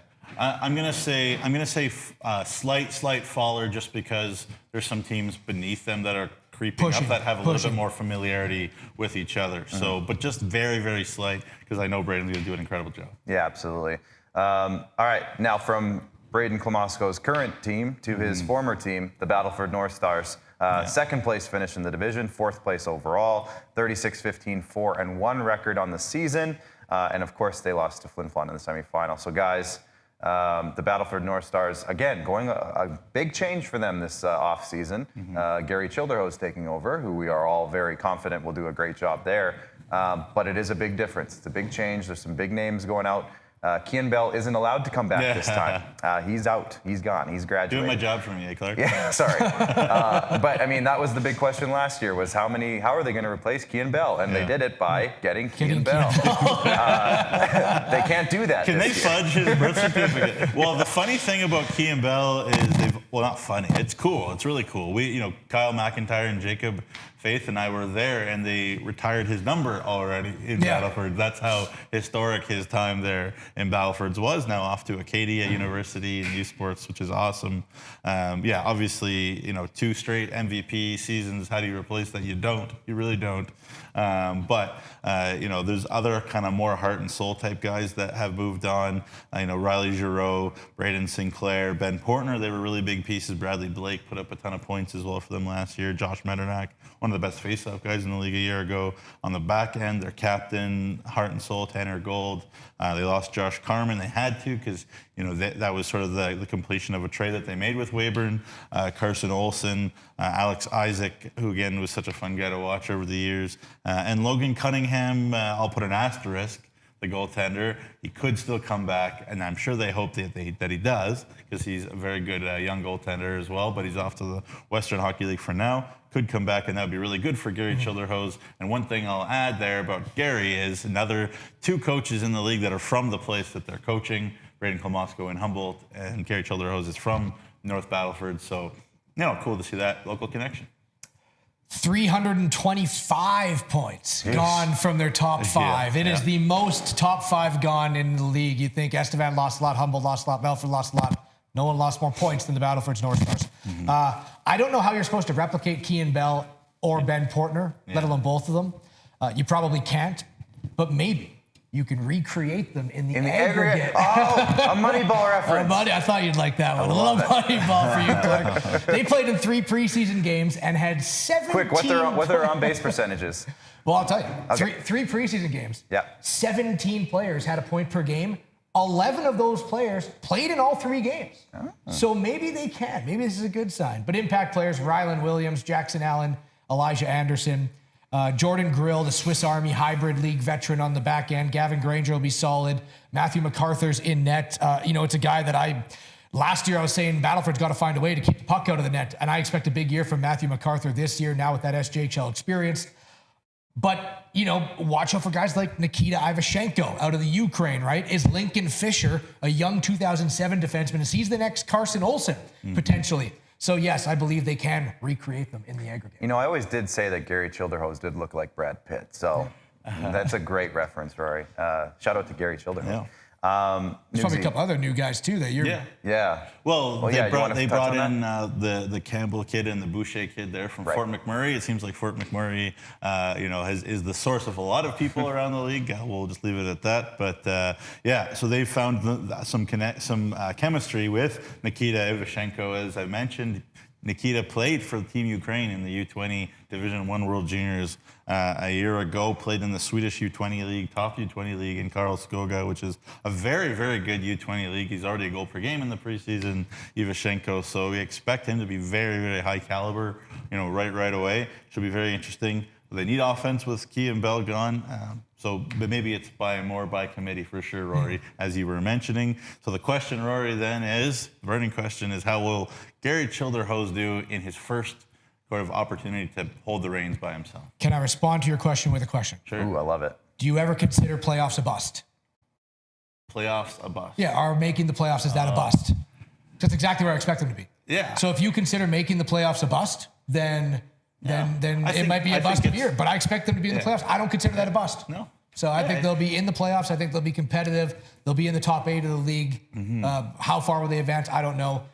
Gary's been coaching for multiple years now. Yeah. And he's been behind Mike Reagan and Braden Klomosko. He'll be a heck of a head coach. Yeah. He knows exactly what he's doing. No He'll question. Be fantastic. No question. Gary will be fantastic. Everybody in the league loves him. I've never met anybody that doesn't love Gary Childerhose, and I probably haven't met a kid that wouldn't run through a brick wall for Gary Childerhose either.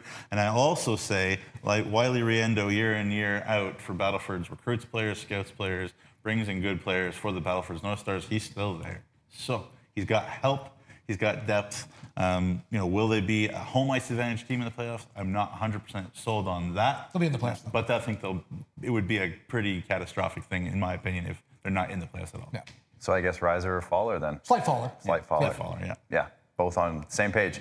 Before we move on, just a quick couple of comments here. In the last team, we had Craig Martinka checking in, saying go Broncos, obviously when we were talking about Humboldt. And then Chelsea Gladue checking in, saying let's go Battlefords North Stars. So the fans are coming out, and we love to see it. Love it. Make sure you keep commenting in. If we're talking about your team, even if we're not, keep commenting in. We want to hear from you. Hit the like button on Facebook and the share button. Hit the like button on YouTube. Do all the engagement stuff, you guys. Comment. We want to hear from you guys. Let's move on now to the Kindersley Klippers. One of the teams that I really enjoyed checking out and keeping an eye on last year. Clayton Jardine is back. Obviously, some big pieces gone, but some really exciting pieces coming back, I think, for Kindersley. So let's start with who's gone. I should say, let's start with all of their information first. Third, that's my part. Third place in the Nutrien division, 8th place finish, making the playoffs for the first time in a few years. 23-26, 5-2 record. Of course, they lost to Flin Flon in the first round. That's a tall task for anybody, let alone a younger team. So, Nugsy, who did they lose going into this season? Yeah, I mean, the heartbeat, the soul of this Kindersley team, Logan Linklater, local boy, as well as Tylen Hilbig, they were really a dynamic duo. That's a big couple losses. You talk about Brock Mueller, how good he was coming in from Flin Flon, Easton Ingles as well. And then on the back end, Simon Diaz was instant impact when he came in. He's also gone. Austin Oshovi is gone as well. And, it's very interesting. Logan Falk is gone, and that means Cody Jamin will carry the load, and I'm sure Rory will talk about that. But there are certainly some big pieces gone, big personalities gone with the Kindersley Klippers. Rory, where do they replace that? Personalities. Well, it starts with the Perlinger twins. They got two of the biggest personalities out there in the SJHL. Yeah. Zach Anderson, Brock Evans, Alex Mack. They brought in a Dawson Carroll from the Flin Flon Bombers, a wrecking ball of a type player, right? Great energy, great penalty killer. Does everything you really asked for him to do. I haven't seen him do anything, out of what was asked him to do. Will Christian, a lot of offensive upside in the 2 preseason games I've seen out of him. They just announced they brought in the Cunningham twins, Braden and Camden, who lit up the NA3HL, so kind of Tier 3 junior league last year with Helena in Montana. Their defense, though, has a beautiful blend of experience and youth. It's got Ethan Hilbig, Kyler Smith, and Tristan Taylor, all 20-year-olds. It's got Russ Demo and Jacob Dennis, SJHL experienced 19-year-olds. And then you mix in Jackson Herchak, Tavon McCorster, and Mason Agan. Awesome youth talent. So like their back end. And then it starts and ends with Cody Jamin, a goaltender who I think might play 50 games this year.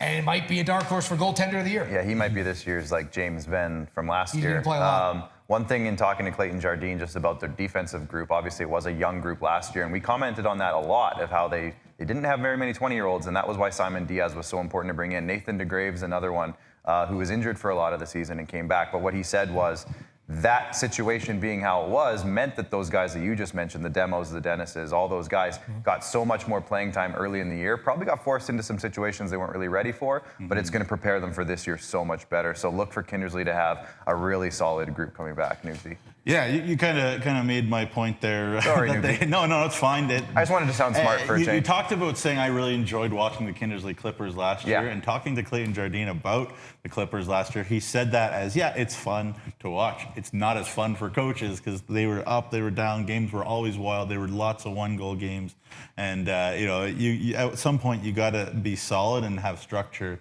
and learn how to win. But lots of young players, young defensemen especially, got plenty of ice time last year, and so that should bode well for them this year. It'll be very interesting to see where that personality goes. I'm very excited to see Jackson Herchak, though, play D1 committed guy. You mentioned Connor Miller. So great to see kids that are already D1 committed stay with the SJHL. Connor Miller committed to Augustana Division I for now, at least, and Jackson Herchak committed to Colorado College. Had a nice year in Warman last year, and was nice for Kindersley when they called him up as well, a guy that they know very well. And if he's not on that Western All-Star Challenge team for Team Canada West selection camp, I'd be pretty disappointed, to be honest with you. I think he's a really top talent, and he's going to be a top talent in the league right away as an 07 Brazilian. There you go. So I guess, burning question? Yeah, sure. I mean, talking about the soul of this team, Logan Linklater, Talon Hilbig, we're a lot about what that community out to want to see their local boys that they know that, stock the kitchen cupboards or whatever we're talking about. Where'd the food go? The Hilbig boys took it all. Are gone. They were central to what the Clippers wanted to do. What do you see the new era, the new soul of the Clippers being this year? So when I look at the roster, and I look back at a couple years of rosters, it's a team that is 100%, I think, built from the net out, which is what you love. It's what we've seen on our championship teams. Last time I can kind of put this exact formula down is, Justin Close days. Yeah. Net out. It's a big name. It's a big name. I know it's a big name. Maybe Cody Jamin's got some work to do, and I'm not saying he isn't going to be one of the best in the league, but just formulated from net out. Solid 20-year goaltender, 5 defensemen that are 19 or 20, youthful and impactful forward group. Yeah. Let's let it grow through that. It's a top 5 SJHL team if they can gel. But that tree and pyramid of net out is there. Yeah, I agree fully, and I think it's an interesting situation because it is a flip from last year. Last year it was a high octane and 8-5 and lots of what you kind of love about junior hockey as a neutral. I think this year it's going to be more structured and what the hockey purists like out in Kindersley. Plus, we talked about the Cunningham twins coming in. They've upped their quota of twins again, which is never a bad thing. I did joke with Clay. I said, you love your brothers, because obviously they had the Hilbig boys too. And then the Coxes last year. They love the brothers. Yeah, the Hilbigs got broken up, so they had to bring in another brother combo. So shout out to Kindersley there. Risers or fallers, guys? Risers. Yeah, 8th place. I think they're going to be better this year. Yeah, risers. Risers. All right. That was an easy one. Last but not least, but also technically last, the Notre Dame Hounds, sorry, Nugsy. 4th place finish in the Nutrient Division. They did finish in 12th place last year with a 15-39 2-0 record, missing the playoffs.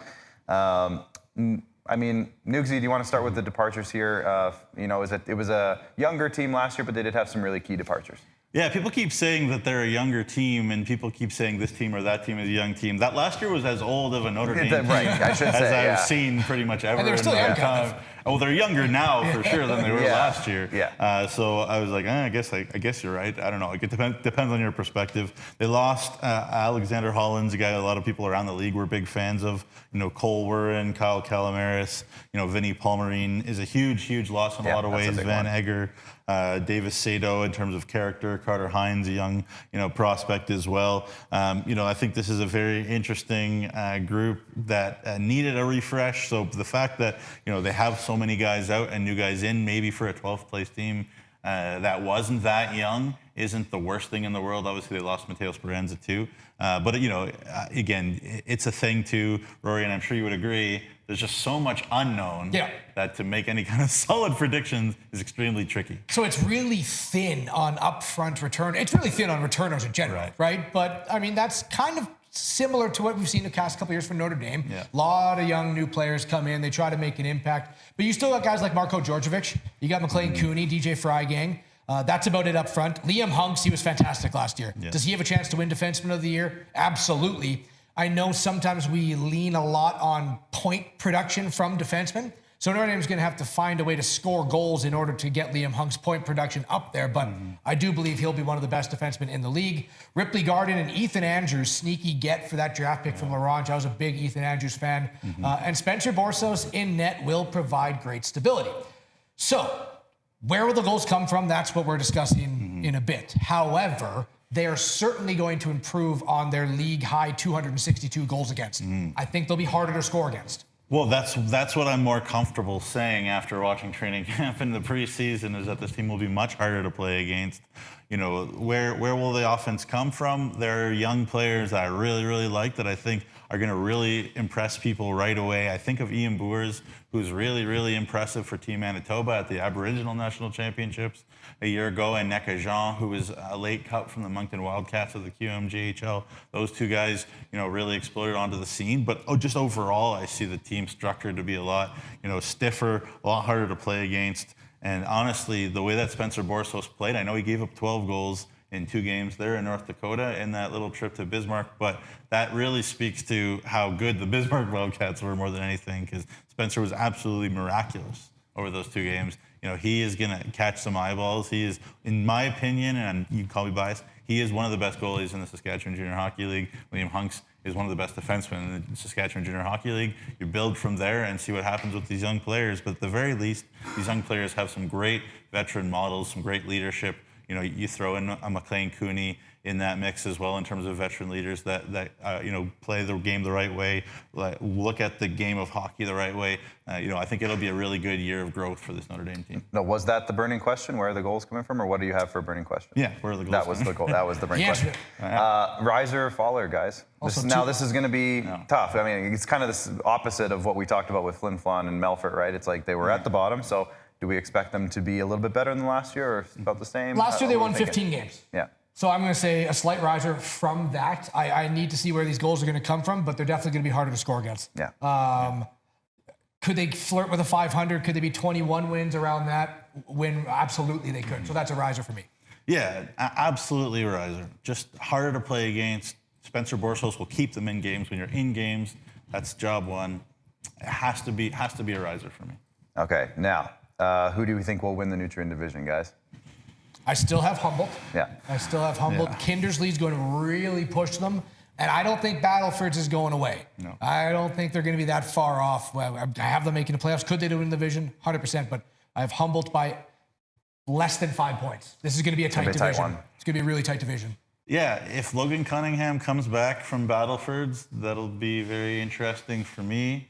But right now, in terms of a team with a deep roster and a goalie that they believe in, I know what they have to some stronger degree. It's the Humboldt Broncos, Edward Gauthier. You said that he can play from the SJHL there in net, veteran guy. And yeah, hard to bet against the Humboldt Broncos. There you go. It's exciting. It's going to be a fun division to watch.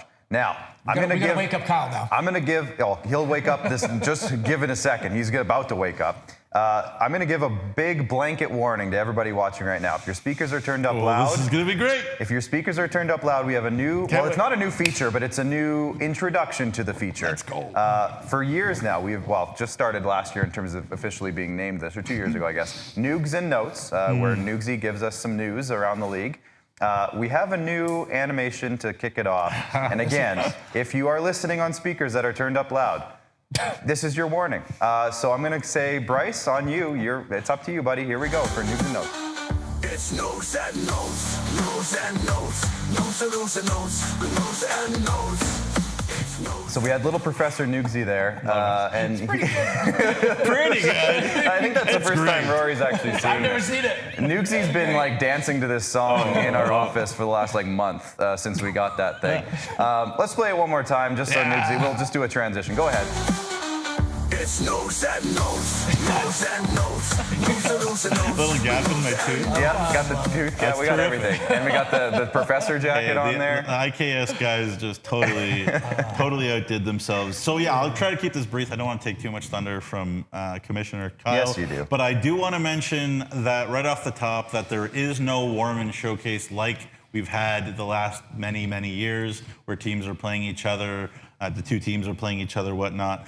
This year in November, it will be early November, it will be in Ormond, but there'll be the top 20 under 19 SJHL kids. They'll take on the top 20 Manitoba Junior League kids, and it'll be a tryout camp with games and practices in order to pick Team Canada West. Hockey Canada was talking about making a whole unified Team Canada. They've gone away with that. They're going to stick with Team Canada West and Team Canada East, at least for now. But I expect a lot of Division I scouts to be there. So I don't want to take too much of Co-Commissioner Kyle's thunder. But there it is. He's frustrated with me. Hopefully I still have my job by the end of the show. And then So you already lost your job. You're done. All right, we'll see you later. And We're still going to keep the bumper, though. Yeah, we'll keep the bumper. We'll just take over. We'll find someone else that looks like him. And then my last point is that we did shave my head. have 72 commits last year. We had 72 kids figure out their spots of where they're going to move on next year. To me, that's more important than a championship, finding where these kids are going, moving on next year.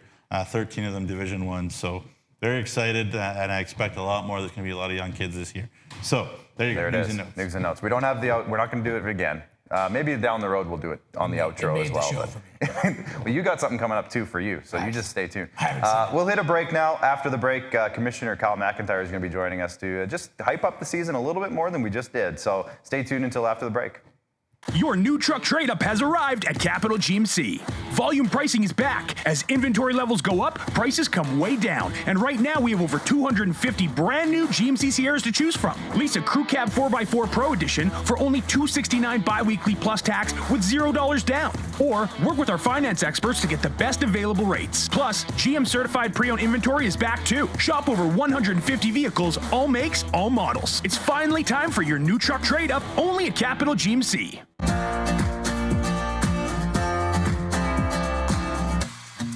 Hey boys, we got a new guy coming out for practice today. This is Colin. Please give him a warm welcome. Hey guys. Hey, There's your gear. Get all suited up for practice and we'll get ready to go. does this go in or out?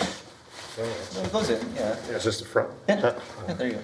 This feels a little bit small. It's a player chest protector. This is a player chest protector. So clearly it's important that I got the right equipment on. Yeah. To do this particular job. Yeah, no doubt.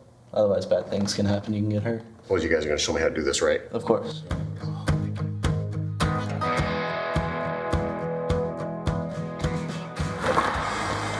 Hey, is that natural? There you go, yeah.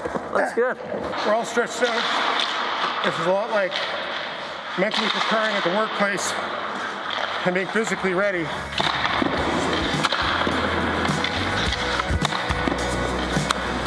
New guy, you're in. Keep your stick down, Colin. Yeah, keep that down and deflect them away. Good job, Colin. Training like this, just when you start off, is super difficult, but if you keep on it, it gets easier and you get better. The right training, the right advice, the right support, get the right equipment. Your career is gonna be a whole lot longer, whether it be here or on the construction site.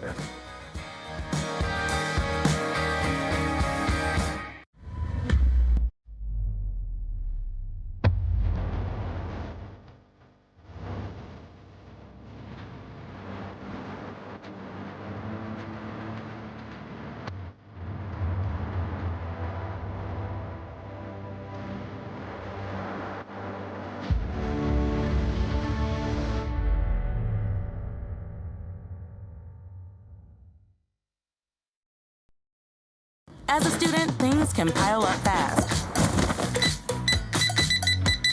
Ouch. But the RBC Student Banking Bundle makes back to school easier with up to $275 in value. That's a whole pile of takeout. Introducing SaskTel Student Saving Tips. Tip number 138. You could build your own pallet furniture. So you're living on your own. You gotta save money by building furniture with pallets.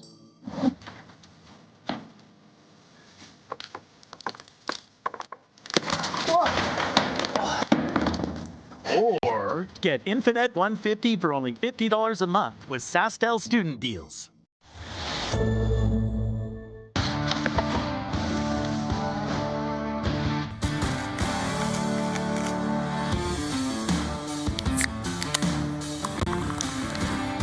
Original 16. Celebrate things done well.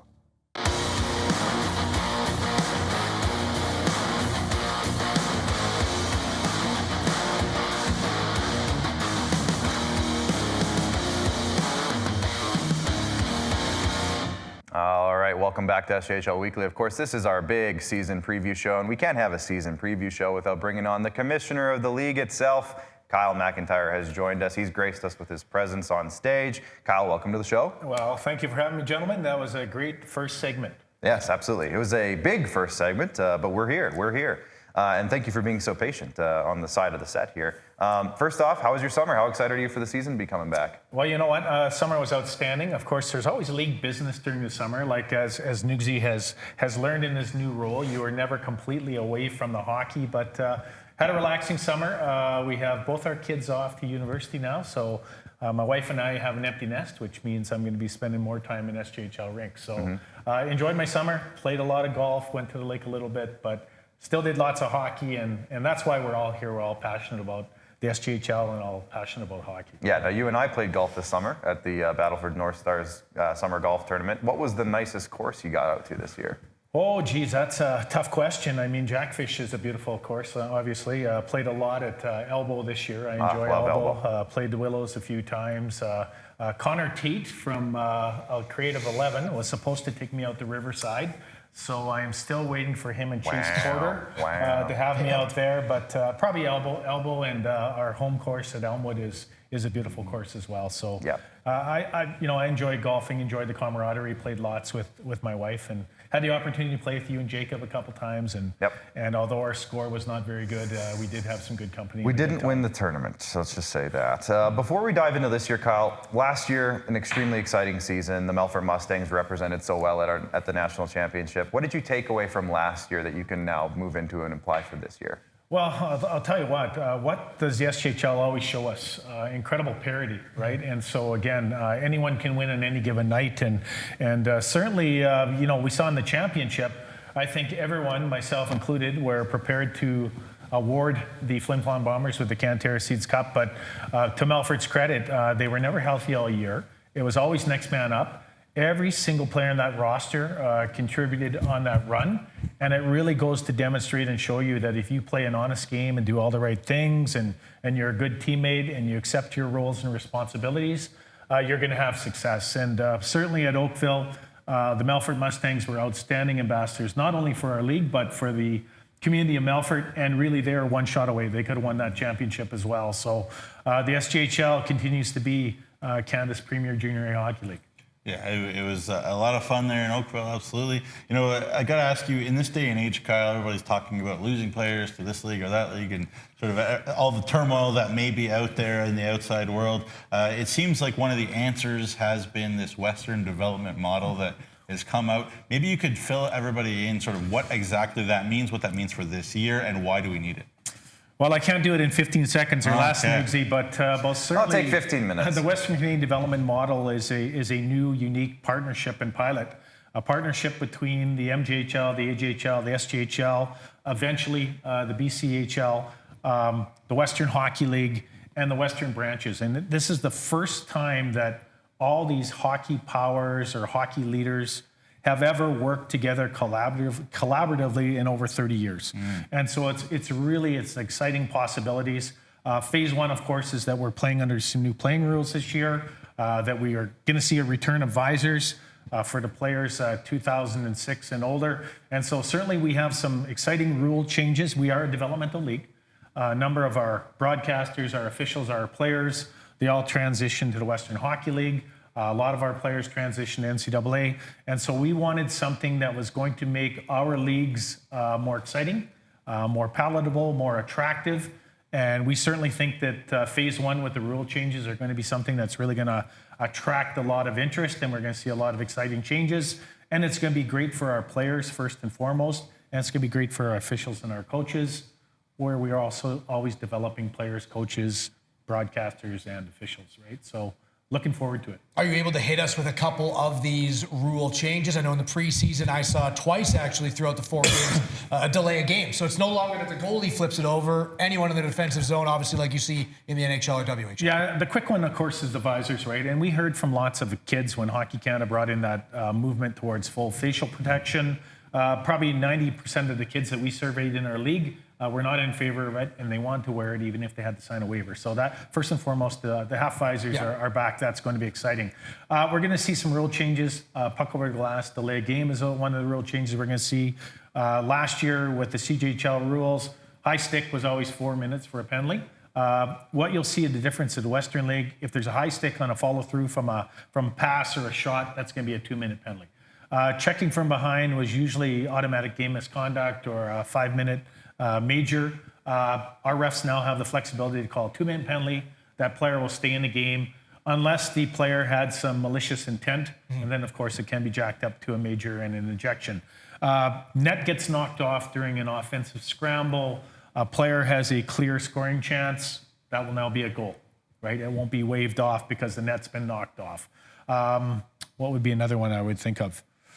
Follow through and high stick. Follow through and high stick was one I'd mentioned before. I think that's puck over the glass. Those are some quick ones that we have. Number of assistants on the ice. That's going to be another one that there's a maximum of 3 assistants, 1 captain. That'll be something that you'll see. So there's different kind of rules and nuances throughout. Again, probably for our officials, like a lot of our top end officials work in the Western League, work in U Sport.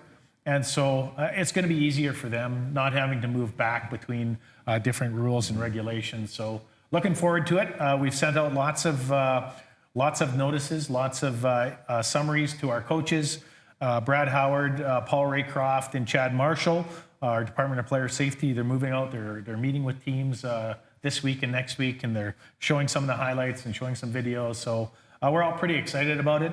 And then phase 2 and 3, we're not sure what that's going to bring yet. But the idea is that we want to be competitive with all types of hockey in Canada, and we want to make our Western League the league of choice. And certainly we want to make the SJHL our players' choice, especially our players that are from Saskatchewan. For sure.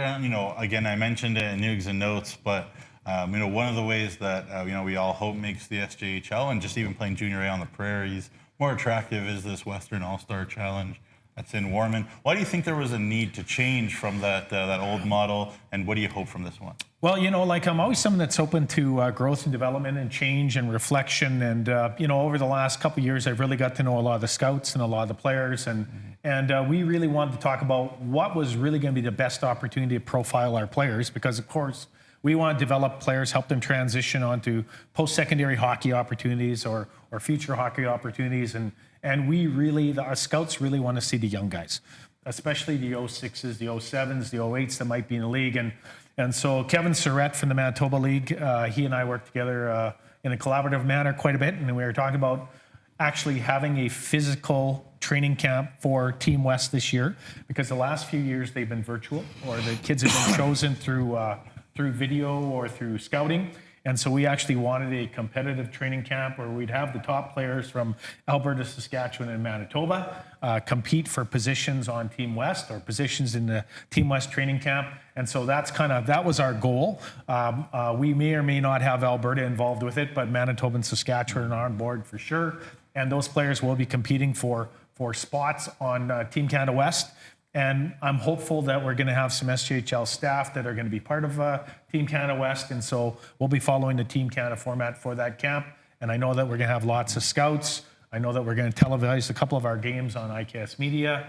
And so certainly we're going to showcase the top and the brightest young Canadian players that are going to be draft and college eligible, and that's the goal behind it. I'm going to bring in a question from a viewer because I think this is pretty relevant. It just happened, so I'm hoping I'm not putting you on the spot too much. I'm going to bring up the question from Dawn Williams, and she asks, thoughts on the WHL possibly changing the rule for NCAA commits for WHL players? Now, I'll preface this if you didn't see it. Braxton Whitehead of the Regina Pats, who is an American, because I think he's from Alaska, if I'm not mistaken, but it doesn't really matter necessarily with how the rules are, but he committed to Arizona State. So that's kind of groundbreaking in a sense, but it's also, there's a lot of questions coming out of that. Do you have any thoughts on that necessarily? Well, again, I'm not speaking on behalf of the governors or the franchises in the league. I'm speaking on behalf of Kyle McIntyre here, but I think it's going to be negligible. It's a verbal commitment. It still has to be challenged in the court of law. When you look at the CHL and the Western Hockey League, where are the top guys going? You guys, where are the top guys going? Like which franchise? Where are the top players playing? Where are they going? NHL. They're playing in the NHL, right? They're destined for the pros, right? I would say, and viewers, and you guys may disagree with me, but when you get past the top premier superstar players in the Western Hockey League, everyone else in that league, everyone in our league are interchangeable. It's junior hockey. Our league is super fast, it's super skilled, it's super competitive. Will there be some smaller programs in the NCAA if this goes through? Taking some of those 19 and 20-year-olds from the Western League that haven't been drafted? Maybe. Are all those kids academics? Maybe not, right? School is not for every kid. And so I still think that our very best players in the Saskatchewan Junior Hockey League and in the CJHL are going to find themselves to NCAA programs. If teams start to choose more of those 19 and 20-year-olds who have traditionally gone to U Sport, that's just going to open up more opportunities for SJHL kids to go to U Sport. So I don't know if our overall number changes or fluctuates. The pool is the pool, but where the fish kind of swim or percolate or move towards, that might change a little bit, at least initially. Perfect. Yeah, that's a good answer, Kyle. One thing that I noticed this year compared to past years, for you specifically, is that the coaches and GMs across the league are pretty stable this year compared to your past couple of years. Now, when I say that, obviously Braden Klamosko went to Humboldt. Gary Childerhose comes into Battlefords. He's been around for a while. He's familiar. There's not a bunch of new faces. So is that nice for you as a commissioner in terms of just some stability and some consistency go over the summer? I think it's good for the programs, right? Like last year, I felt super bad for Emery Olfson coming into Yorkton, right? He comes in a week before he's handcuffed with a roster and saddled with a schedule he doesn't have. And certainly, I think that he's done an exemplary job bringing the Terriers back to some prominence that they had in the past, and look forward to seeing what happens this year. But we have a lot of quality people in our league. The thing that's kind of unique that you guys have touched on a little bit is we actually have people coaching in communities where they grew up or where they played or they aspired to be part of, which is kind of exciting and unique. We're also moving some coaches on, right? Scott Barney gets an opportunity to go to the Ontario Hockey League, and he and maybe a couple other people I watch from afar, and I can see those people making the next step. And so certainly we're developing some coaches, but we're keeping some continuity. And you know what? Most of the guys that we work with in our league are good guys. They're competitive, obviously, but they're good people. They're passionate about the programs. They're passionate about moving kids on, and they're passionate about our league. So I always appreciate that, and continuity is good, but you also selfishly want to see some coaches moving on, just as we want to see players and broadcasters move on. We want to see our coaches move on as well, because we're a developmental league, and that helps strengthen our league as well. Mm-hmm. Last one from me. Don't want this question to sound self-serving, but whatever. But it will be. But you know what? If you take it that way, then that's up to you. You know, a lot of people mentioned to me, and I was very happy to hear at the Centennial Cup that they were watching what we in the SJHL were doing as far as media, as far as this partnership with IKS Media is concerned, and you know, the work that Jacob Faith is doing in making products around Saskatchewan relevant. You know, with our league as well. You know, what do you say to other commissioners in other leagues and people who ask you, you know, why make such a big investment? Because you look at the set, you look at the studio, you look at the incredible people, you know, behind the scenes, Jordan and Bryce, and you know, everybody who's here, Kelly. You know, the list goes on. Paul Drouin. This all costs money. This is investment. Who's controlling our microphones? You know, what do you say to commissioners of other leagues who maybe haven't, you know, come close to the investment that maybe we have as a league in these types of things? Well, I would say that everyone should watch the Steve Smith podcast that Nugsy was on last week or this week. Yesterday. And certainly, you certainly nailed it, Jamie, from my perspective. And again, this is a conscious choice of the governors, of the commissioner. If it weren't for the players, none of us would be here right now. Mm-hmm. And so not only do we have a responsibility to promote our teams and our communities, our greatest responsibility is to promote our players. And that's what our league is all about. So if we did not have players, we did not invest in our players, invest in promoting our players, invest in promoting our product, then why are we here, right? And so certainly, you know, it's a big financial responsibility. It was a tremendous risk that some of the governors were taking 2.5 years ago by entrusting me to develop a hockey operations plan with them and a business operations plan.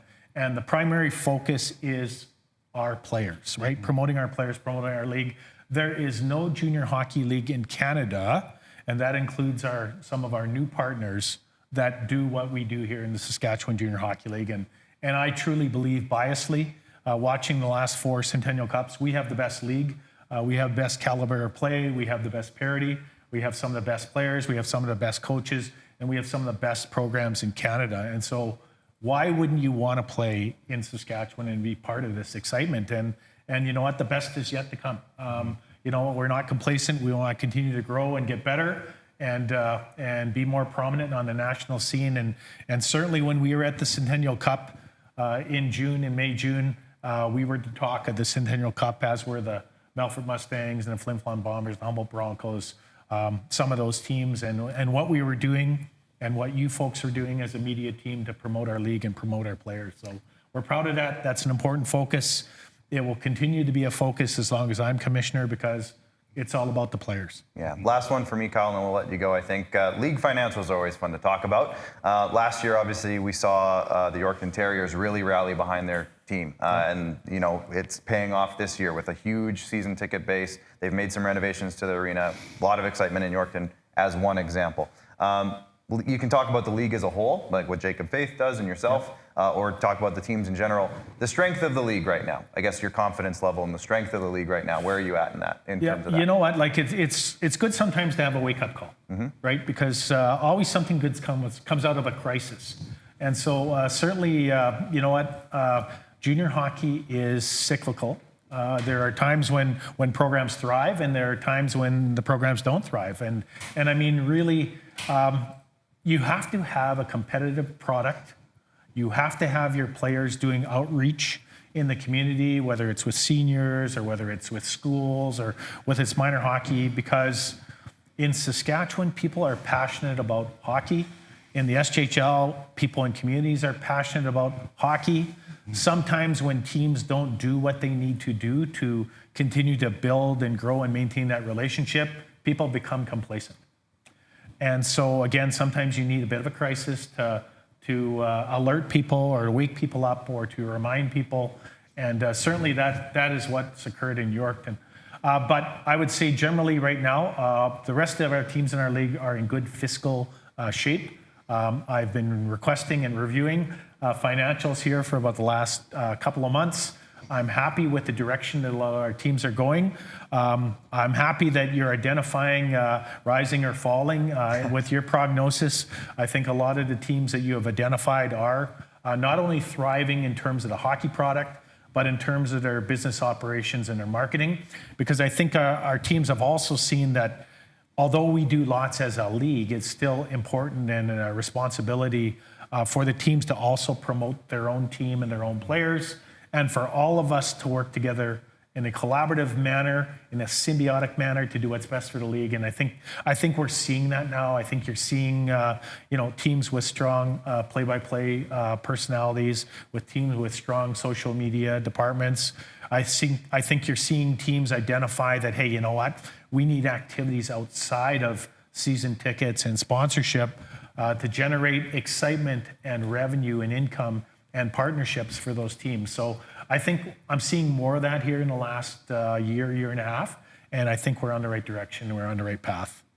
All right, let's wrap it up. Time for Rory's rapid fire. Boys. Okay. Where's the caricature? I asked if I had one, but I didn't get one. we might add one in. You have to be on your toes in this edition of Rapid Fire as well. There could be some new twists coming in here. Okay, fire away. You've been to a lot of rinks, right? A lot of games this past year. Yep. Lot of talent. You talked about this league's about the players. We want to showcase the players. That's what we try to do on this show, and we try to showcase guys that are maybe under the radar that people need to take a larger watch on. Last year, who was one of those players for you that you just loved watching every game that maybe was under the radar most of the times? Ooh, that's a good question. Feel free to name 20 or 30 Okay, I'm going to name one, Finley Radloff. There you go. For the Nipawin Hawks, one of their returning players this year. I remember early in the year he said, my goal is to get to the showcase in Manitoba, and I'm not sure his coach agreed with him, but I watched from afar, and he really set a goal and achieved it, and I think he's a 70-point guy this year. Yeah, he could have a huge jump for sure. Yeah, it's going to be leaned on heavily for the Nipawin Hawks. And the guy with 40 points last year, not out of the question. We talked about risers, we talked about fallers, talked about dark horses, talked about favorites. Who's maybe a dark horse team for you?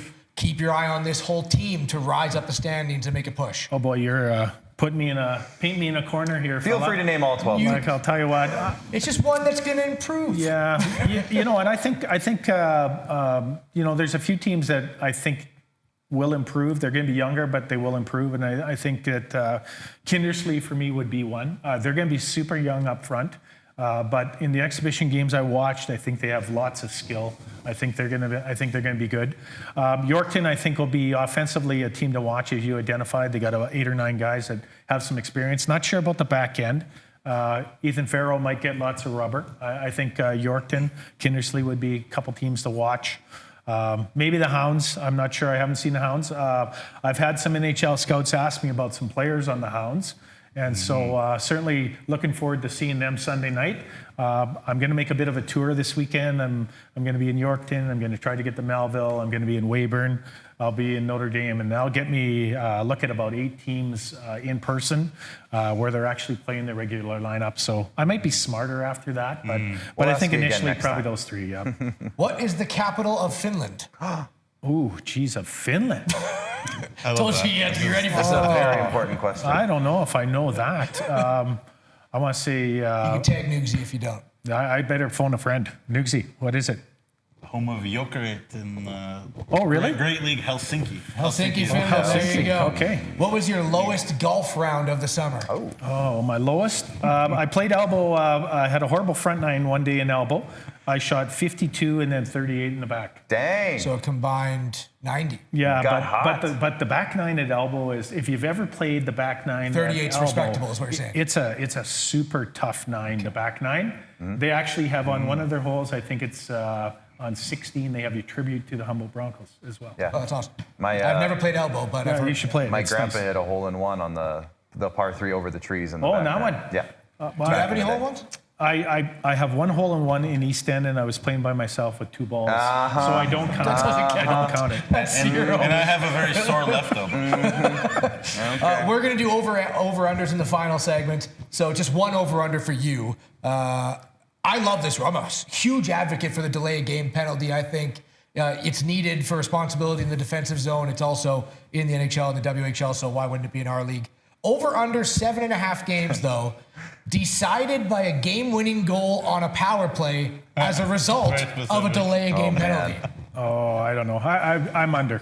I don't think it's going to happen. I think players can control where that's going most of the times, and I think so. It's interesting. Back in the day when I played junior, that was our clearing pass, killing a penalty, firing over the glass, right? Mm-hmm. And in the Western League, so I watch a lot of the Western League. I'll watch our league. In the Western League, that's still a penalty, right? And it will be this year in our league. Right. But in our league, I always kind of thought, well, you know what? There's no penalty. Why aren't guys using this more in the defensive zone? Yeah. And they you really don't see it much, they really didn't. You don't see it very much. I think there'll be some arenas where the officials and our Department of Player Safety are going to have to maybe work with those communities, because wasn't a few years ago that L'Orange had a sponsor every time the puck hit the ceiling, and you'd be watching on TV, and it'd be almost every 2 or 3 sets of plays. So I do think there are some nuances in our league where we're going to have to work with those organizations and temper things a little bit. But for the most part, I think the players will be aware of it, and they'll be keeping the pucks down below the dashers. Perfect. There it is. Rory's Rapid Fire. Rory's Rapid Fire. Let's play it one more time, I think.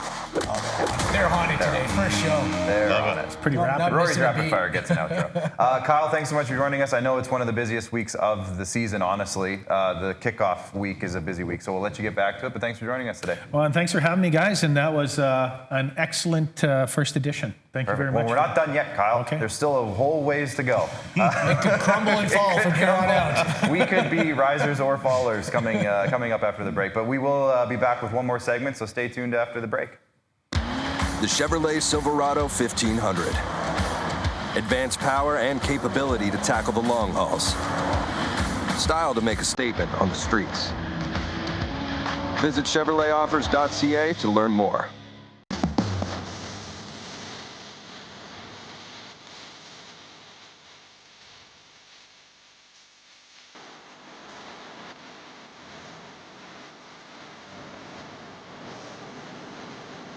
When you buy a lottery ticket in Saskatchewan, your money really goes a long way.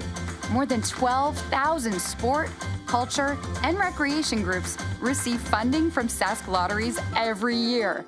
Everyone wins. Thanks for helping me out and trying to protect me today. It's the kind of thing that, somebody comes out who's not ready, not prepared, and put into an awkward situation without somebody taking leadership and saying, hey, I'm going to protect you.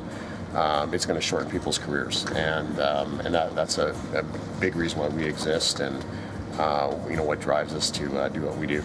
they know how important their role is in the community, being a good leader, showing kids that there is a right and a wrong way to do things, and leading the right way, being a positive role model to not just kids in the community, but anybody in the community.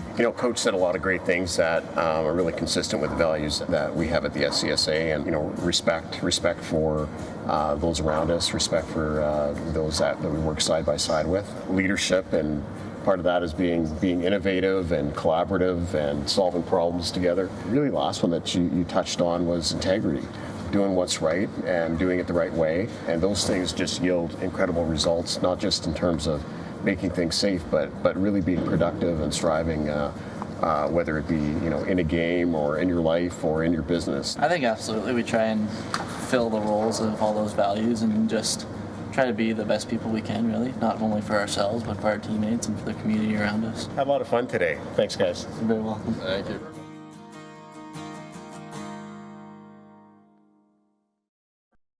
My name is Kyle McIntyre, and I'm the commissioner of the SJHL. We have 12 teams spread out all over this amazing province. 12 teams that hit the road for a combined 324 season games. We take hockey players, we make them better. We make them better at hockey and better at life. That's what the SJHL is all about. We have a great league, we have great teams, great ownership, the best fans, the best partners, and the best sponsors.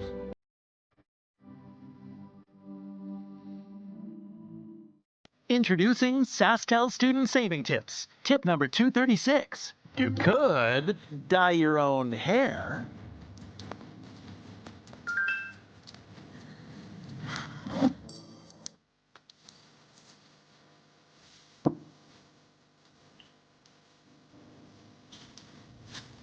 Or you could save up to $20 a month on a new wireless plan with SaskTel Student Deals.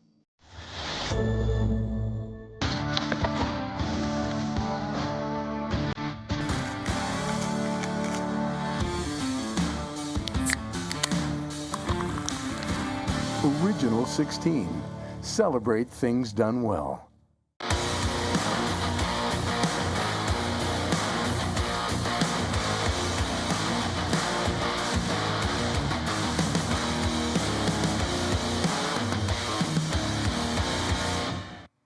All right, welcome back to SJHL Weekly. One more segment. This one's a fun one. We've had a lot of serious talks, a lot of good breakdowns, and now it's time to have a little bit of fun with the fellas before we take off for the day. We're going to start off with some hot storylines. Now, these were come up with these two guys here. These two guys came up with them, I should say. And we do have a graphic, so however this is going to work, let's bring the graphic up. We'll go over the first one, bring the graphic down, bring it back up for the second one. So the first one is the new rules. We kind of went over it with Kyle McIntyre here just in our last segment, but guys, let's touch on the new rules as much as we can here in this segment. That's going to be a hot storyline this year. Yeah, well, my encouragement to everybody out there, I guess, would be patient. Don't get too angry if you don't understand necessarily what's happening. We're trying to educate. We'll try to educate Brad Howard, the referee-in-chief. He's trying to educate everybody in the league as well, and he's doing a really nice job, sending out videos and answering lots of phone calls and doing his best. Brad is such a nice guy, so just be patient with all of that. I think the big thing, Rory, you mentioned the delay of game. That's one. The fact that you're allowed visors. I think that's whatever we can do to hear players, hear their perspective, guys, and implement what they kind of want to be in our league. I think that's a big thing to do. And there's all sorts of other technicalities. It's a 2 instead of a 2 and a 10 for checks in behind. So I guess my basic point is be patient and try to figure out what's happening instead of getting angry. Yeah, no, 100%. There's a lot of positives to take from them because, as you said, the visors are listening to the players. It's listening to a lot of things that they were voicing. It'll bring accountability. I love the visors back. I'm sure 95% of people do. A lot of the rules, they either gravitate towards, goals and offense, or they gravitate towards very quick moments that are tough sometimes to make the call in that split second. Now you have an opportunity to meet as a referee crew and get the call right. Like the high stick on a follow through, right? That not a high stick, the checking from behind. Can it be a 2? Can it be a 5? Depends on the maliciousness, but sometimes it's just a check from behind. It's a 5, it's a 10. Now they can meet, right? The net being knocked off on a scoring play, that will increase goals. The delay of game will, you can't cheat the defensive side like that. It'll give you on a power play. So to me, it's looking at both the offensive side, the goal scoring side, and it's also looking at putting opportunity to get the right call into the hands of the referees, which I like. You mentioned the net coming off there. I think that's a very big one.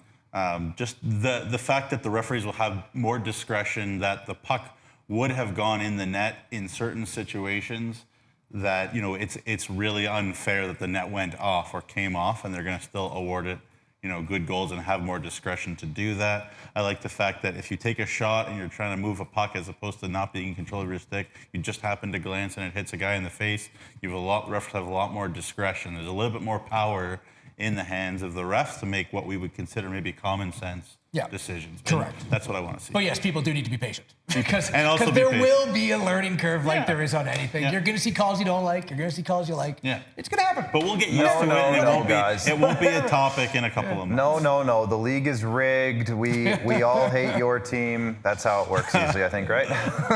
I'm kidding. Speak for yourself. I'm joking. Let's bring up the storylines again if we can. Nutrien rivals coaching. I think we're talking about Klamosko Childerhose here.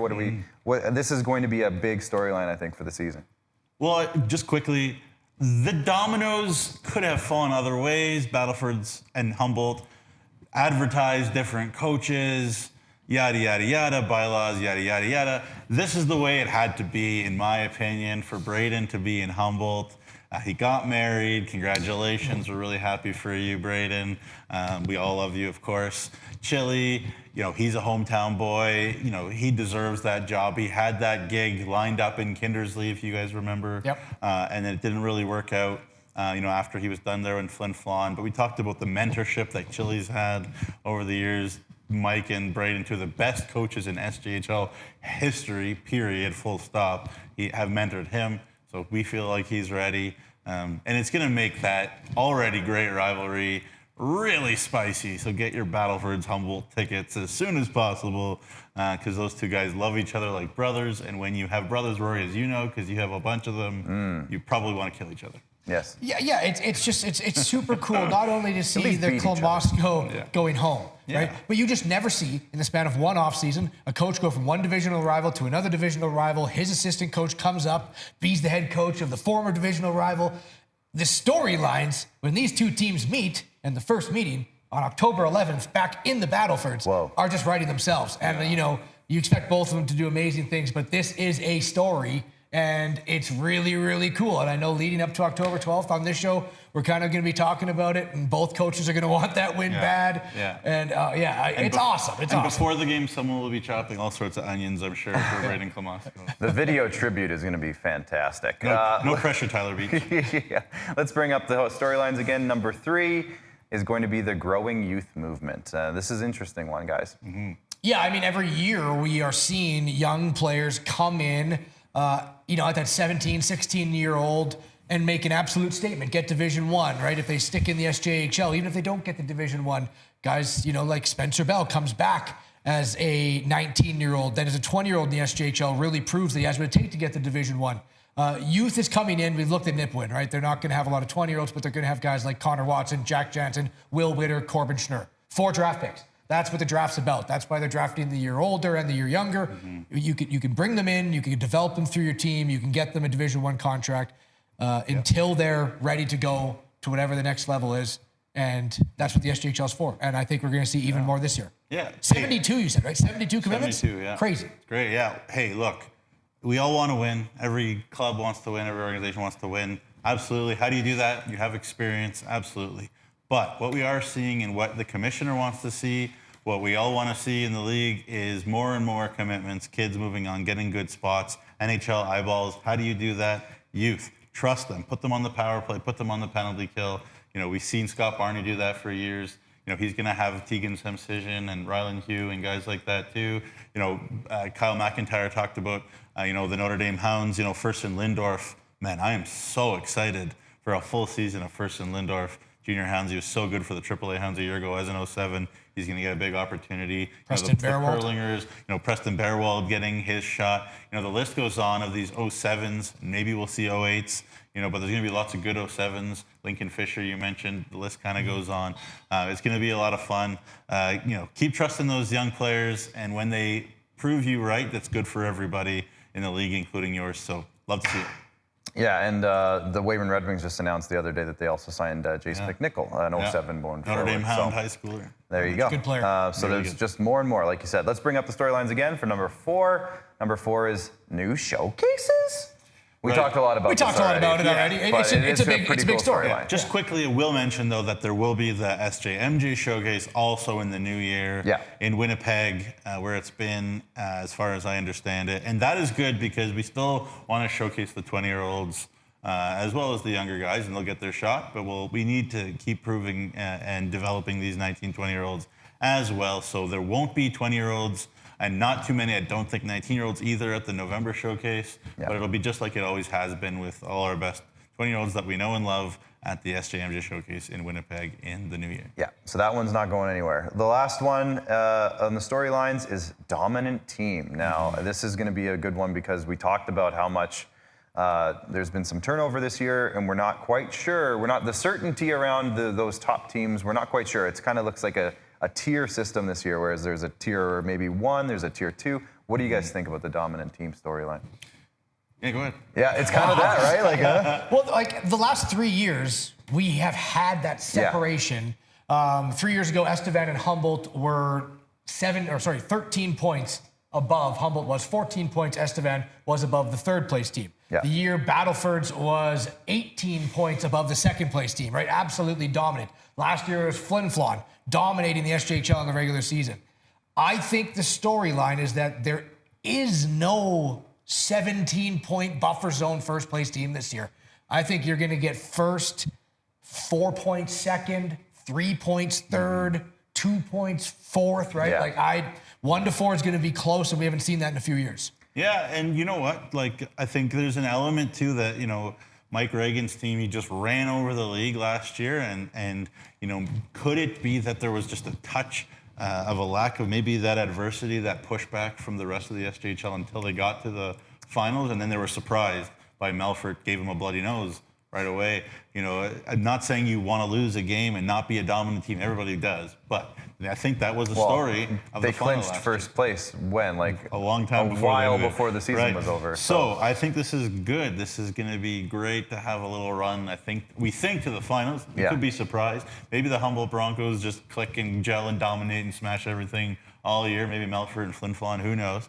But we don't see it happening. I think that's good for everybody. I agree with Rory. I think, on a given night, we always say that anybody can win the SJHL. I think that is extremely true. If the top 4 teams are decided by 10 points, that wouldn't shock me. That's what I'm kind of leaning towards this year's. The So it's a speculative storyline. The playoff races are going to be top notch. Okay, we're going to move on now. Over-unders. We have a few here that we think we're going to have some fun with. Last year, there was 8 30-goal scorers? So this year, over-under 7.5. So that means, do you think there's going to be the same amount or more and you're going over, or there's going to be fewer 30-goal scorers this year? I'm going over. I think there are fewer decors that we are sold 100% on right now than maybe in the last number of years. And I see there's only so much goalies can do sometimes. There's so much talent out there, so I'm going over. I'm over as well. Love it. Go over. More goals. More goals, yeah. 70 point scorers. Last year there was 6, so we'll go with 5.5. So over is the same or more. Again, lower is lower. I think for the exact same reason, I'm going to go over again. I feel that offenses will be more potent across the board this year. Which means that there'll be more 30-goal scorers, there'll be more 70-point scorers. I'm not sure if that bodes well for our next over-under, but I'll take over for this one. Yeah. Well, what you tend to see as leagues get younger is more offense, older teams structured, heavy, da-da-da-da. Right. Younger teams, a little bit more flash More chaos. and sizzle. You watch the BCHL, it is end-to-end, nobody's touching anybody. Games are 7-4 every night. That's the BCHL. We're not necessarily heading there exactly. We love the things we love about the SJ, physical and tight and intense. We love that. I'm not saying we're getting rid of that. I'm just saying more goals are coming. 6 actually seems low to me. Yeah. I think that was a down. Well, 70 is a lot of points. It is, but there's 56 games. I think 6 is low. Yeah. 6 is low. All right, Rory's taking the heavy over. Well, it's weird. The 8 30-goal scores to me is a number that I was thinking to go under. It might be the 7 or 8, but the 6 70-point score seems low to me. Rory is smashing the smashing over. the over for the points. Yeah. Goalies, now this is goalies over 9-10 save percentage. Last year there were 6 goalies with a 9-10 save. This is qualified goalies, obviously, not a guy who played 1 or 2 games. This is guys who played 20, 25 games or whatever it was. So there were 6 last year. 5.5 is the over/under. 9-10 save percentage. I'm hammering the under. There are some great goalies in this league. Not disrespecting any. I think there's like a cream that we really know about, and then there's a huge list that we don't really know. Yeah. So I'm going under. Yeah, I have under. I mean, there were 6 last year. 2 of them were on the same team. Right. They were both qualified, so Yeah. I'm not taking anything away from Kenny Marquardt. Yeah. Yes, Laserhume and Kenny Marquardt. But you had a dominant goaltender in Will Dyke, who was on, the Melville Millionaires as a 20-year-old who had a 908. And he was didn't under, qualify as one of these. Right. Yeah. So you're expecting half the league or more to be over 9-10 when we know how good Will Dyke was last year? No, I just think it's going to be under. There you go. I think, especially with not having 2 dominant on one team, I'd say 4. All disagreeing. 4. I know. Yeah. And what is going it'll on? change. It'll change. What don't is worry. going on? This one's an interesting one every single year. New teams in the playoffs. So this is of the 4 teams last year that missed. I'm going to set the over/under at 1.5. So that means 1 or fewer or 2 or more is the over. So this includes Notre Dame. This includes Nipawin, Ronge, and Yorkton. How many of those teams do you think will get into the playoffs? Over/under, Rory. Well, see, now I'm just contradicting myself. Now you're not sure. I think we got to be honest. We'll talk to Commissioner Kyle, see if we can bring the wild card system back in, the Survivor Series. Maybe 10 teams will make the playoffs. I don't want anyone to roll the tape on the first segment, but I believe I did say Yorkton and Ronge will both make the playoffs, which makes my over as 2 new teams in there. But then I'm looking at the 8 teams who are in the playoffs from last year. I don't know the second one that comes out. So fair enough. Take the over for fun. I'll go over. You're saying over. We don't have to worry about the other side of that question. And I am going to disagree. I'm going to go. There we go. I'm going to go under. You're going to go under? Now, are you saying 1 or are you saying 0 or are you declining to answer? 1. You're saying 1. Okay, yeah. good. Are you going to say the team? Are we going to keep that? We're going to keep that. We'll keep it. All right. I got in big trouble last year. I get in trouble. He did get in big trouble. Hey, that's what we do. We get in trouble. If people like what we say, they don't say anything. If they well, dislike Melville what we likes say. You from earlier, so well, thank you, Melville. You already got a little bit but usually it's if people leeway. like us, they say nothing, and if they dislike what we say, then they say something. Yeah. And that's fine. That's part of it. We appreciate everybody that watches. Yeah. But I'm going to say 1. All right. This is going to be more of a 1-answer kind of question that I'm giving you. Top score, we're talking points, I think is what we agreed upon. Gotcha. Did we talk points or goals? Points. Points. Okay, top points, top score prediction. Nugsy, I'm just going to start over with you. Yeah, it doesn't matter if it's points or goals. Carter Anderson is going to walk away, in my opinion. Like, I'm talking 110s, even 120s in points. That's an incredible amount of points. Well, Carter Anderson's an incredible player. Yes, he is. Wow. I also have Carter Anderson. Now, remember, guys, we didn't have a 100-point guy last year. So you're saying you're going to have not only 100 points. He's going to get the opportunity. He's on a good team, and he is he dominated last year. 62 points in 40 games. 1.55 points per game. So. He's going to be well over. And he's, older, stronger. Rory? I said same answer? Yeah, I said the same. Carter Anderson. All right. Top D-man. Now, are we going to say points-wise, or are we just saying best defenseman? I think right now you have to say points. Okay. So top points, defenseman. Regardless if they win defenseman of the year, I think how do you gauge the top defenseman without being speculative? Yeah. Right? So most points by subjective. Defense? Subjective. Did I say the wrong word? Whatever. Either way. Sure. Let's go with yours. Either way. Nugsy, top D-man. Oh, it's so hard, man. No, it's so not. Hard. Pick one. Yeah. You know what? I'm gonna pick maybe a hard. surprise answer, and it might surprise you. But he actually had a really good offensive year last year, albeit on a very good offensive team. But Cole Tanchuk has been in the SJHL for 100 years. Feels like it's his year to really blossom, spread his wings, and he's going to be great this year. So I'm going with Cole Tanchuk. And what did we say last year about Noah Houle, right? He only had, 18 or 19 or 20 points or something the year before, and then he blew up for 70 or whatever. So, I mean... But he wasn't there the whole year, but anyway. Yeah, but you know what I mean. Like, he didn't have massive numbers the year before, and then he exploded. I love Cole Tanchuk in all areas of the ice, but he's going to blossom. Right. I have Oakley McIlwain of the Broncos. They lost Dalen Weigel, Connor Toohey, Ben Costantino. Yeah. Every offensive defenseman gone. You've seen this guy get the chance in preseason, put up 5 points in 2 games. Playing power play, playing a lot of minutes. He's bigger, he's stronger. I think he's going to get all the opportunity to get the puck in the net. Yeah, or to give the puck to someone to get it in the net as well. Right. That'll get points. Of course. Yeah. Top goalies. Nugsy, you want to go ahead? Yeah, like I have been unabashed in my fandom of Kenneth Marquardt for a while now. And again, I guess I'd pick in 3 Flin Flon guys. You did. But that's fine. I mean, Kenny gets to play in front of the Whitney, in front of that system. But, you know, just in terms of a kid that's a D1 potential goalie, guys could step out. You know, again, like I love Daza. The list goes on. But Kenny had a ridiculous year last year as the number 2. He's going to be the number 1 now. He's going to get all the awards. So Kenny Marquardt. Right. I'm going Cody Jamin. There you go. I don't know who else is behind him right now in Kindersley. Again, a lot of unproven goaltenders that we don't really know a lot about. I know that Cody Jamin's now in his 3rd year in Kindersley.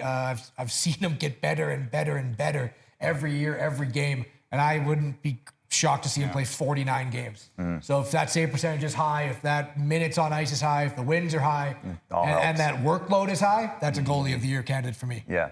And just because, I'm going to throw an answer in here, just because he gave me a hug in the lobby after one game last year, and he was a goalie of the year candidate, Daza Mitchell. He gave me a hug. I got to give my shout out to Daza. Daz is unreal. You're crazy to not mention it, so you have to. It's Kenny or Daz for me. Kenny or Daz. It's a toss-up. There are some good ones, though. We'll see. Okay, dark horse team. So now this one's debatable on what's the definition of a dark horse? But I'm thinking it's a team that maybe nobody's saying they're the dominant team, but you think, oh, they could actually win it all or go really far in the playoffs or something like that. So, Rory, you kind of hinted at it earlier. Well, I twisted my dark horse a bit. Yeah. Because I think people are expecting Kindersley, expecting Yorkton to be better. Yeah. I haven't heard anything from people expecting Ronge to be better. I really think they could make an impact. I think they could finish middle of the league, make the playoffs, be that hard team to get eliminated from the playoffs. Ronge is my dark horse just because no one's talking about him. Yeah. Well, you know what? Again, like you can give me the homer shot if you want. Honestly, you have a goalie. You're in games. You're going to be a lot better. Spencer Borsos looked unbelievable in preseason. Liam Hunks genuinely is one of the best goaltenders in the SJHL. I'm going to get attacked, but that's totally fine. The dark horse. I'm not saying a dark horse to win the league or to go far, but to be much better than they were last year. I just like what I'm seeing from the Notre Dame Hounds, so I'm going to go with the Hounds. Kyle McIntyre almost fell out of his chair. Hey, I've been risking getting fired twice already. So I'm all good. Hey, we already have the graphic. Either you live on the edge we're fine. or you're not living. It's fine. Yeah, exactly. Okay, this one's for fun. Best name in the SJHL. We're talking a player's name. Best name. Nugsy, I'll start with you. Yeah, well, so unfortunately, Brick Fisher is not with the Junior Hounds anymore. Brick. We say the Brick Fisher because he literally is named after the character in Anchorman. And we wondered that, and his mom literally said that to me, that he was named after Brick Tamlin, the Steve Carell character from Anchorman. It's my favorite thing of all time. But Max Chakrabarty just flows off the tongue, Max Chakrabarty, and he's a good player for Weyburn. I'm going to go with that. Yep. Right. Players, forwards, defensemen, maybe only call their name 10 times throughout the game, right? So maybe a lot more. I don't know. I'd have to actually get a tabulate on that. But goaltenders, you can call them up to 40 times. Lots of times. Lots of times. Right? And the backup goaltender, or off right now, we expect Marquardt to be a starter for the Flin Flon Bombers, is Massimo Urbani. And I don't know if he wants me saying it like that, but Massimo Urbani is the backup goaltender's name for Flin Flon. And if you say that 50 times a game, I think, how can you not have a smile on your face when you're lost? Yeah, that's a ton of fun. Mine is a returning player, Alejandro De Leon. Okay, I still got that. Two Weyburn guys got the... Love it. And Daza Mitchell. I'll give him a shout out too. That's just a sick name. Daza is unreal. Daza Mitchell. Good hockey name. So there we go. If you want to throw your best names in the SJHL in the comments, do it now, because our show's almost over. Yeah. So I like a Lincoln Fisher. Yeah. Lincoln Fisher sounds good too, yeah. It's a good name. It's a good hockey name. That's a name that you've asked me before. What name, when you're broadcasting, can you not just say the last name? Like, it has to be their full name, first and last name, every time you say it. Yeah. Lincoln Fisher's kind of like that name. Yeah. I feel like if I'm calling a Battlefords Humboldt game, it's going to be his full name. Speaking from experience, what's the hardest names you guys have ever had to pronounce? I'm putting you on the spot here, but in terms of oh crap, this guy again. That's easy for me. Back in the OJHL days, there was a kid on the Lindsay Muskies named Stefan von Engelbrechten. Oh, wow. And so I was like, Alexander Papasporopoulos maybe throws a little bit but you get practice with You Papas. also had, and I mean, great player as well for the Notre Dame Hounds, but Karatek Kasugat Clark, which was... And he really thought it was important that we added the Clark. band as well. Like Which we did. It's both his mom and his dad. I understand that. So yeah, and nobody in the history of broadcasting has ever said his name properly unless they're Inuit themselves. Right. So very proud Inuit. His family brought like raw whale and raw caribou and stuff for us to try, which was really neat. So how was it? Wonderful family. Good. I mean, you throw soy sauce on anything, it's probably fine. The caribou was good. The Arctic chore was good. The whale, they can keep the whale. All right, I think we're setting a record for longest show ever, so let's wrap it. But entertaining. Great show. I'm having fun. Let's bring up the schedules for the weekend, guys, if we don't mind. Let's look at Friday's schedule. Here we go. A little bit of new look to the graphic, by the way, for this season. Nipawin starting their season off at the Whitney Forum up in Flin Flon. Weyburn's taking on Yorkton to kick off the year. Melville kicking it off with Estevan. So those rivals in that division are swapping their true rivals for the other guys. But they're still rivals. The Mustangs are taking on the Ronge Ice Wolves in Ronge, and Kindersley goes down the road to Battlefords. Let's take a look at Saturday. Battlefords again, they swap for Kindersley. Ronge is taking on Nipawin, Estevan, and Melville. Notre Dame and Humboldt to kick off their seasons. And Flin Flon goes to Melfort for the championship rematch right in the first weekend of the season. And then Yorkton and Weyburn on Sunday, and Humboldt and Notre Dame. Guys, is there a game in that batch of 12 that you're really thinking is like the showcase game, the big game? No, I'm just excited to get back into the booth in a game that actually, after the game, the points will count for the teams. The individual player stats will count. The special teams will count. And we can get rolling. I am, obviously, when you go up against the defending champs, if you have the mindset that they're in a hangover, you're going to lose that game. So Ronge taking on Melfort on Friday is an interesting one to me. But if Ronge could come out with the mentality wanting to beat the defending champs, one of those start for Ronge could be possible at home. But that game interests me. I'm just excited to call a game. Regular season. Yeah, I mean, along those lines, Flin Flon in Melfort right away there on Saturday at the Palace. A little bit of revenge maybe on the mind of the Bombers. It is going to be juicy. It's great finals last year. Like, we had a blast, as we always do. And it's going to be interesting. Right back where the season ended, right? Interestingly enough. So there you go. Perfect. Guys, thank you so much for the show today. Thank you. Thank everyone back there. That was a long show. They worked well. Yeah. Shout out to those guys. We love you guys. Ryan Baracco, too. I didn't mention him. Yeah. I threw it in there for you because I said he was going to turn your mic off if you didn't mention him, so I made sure.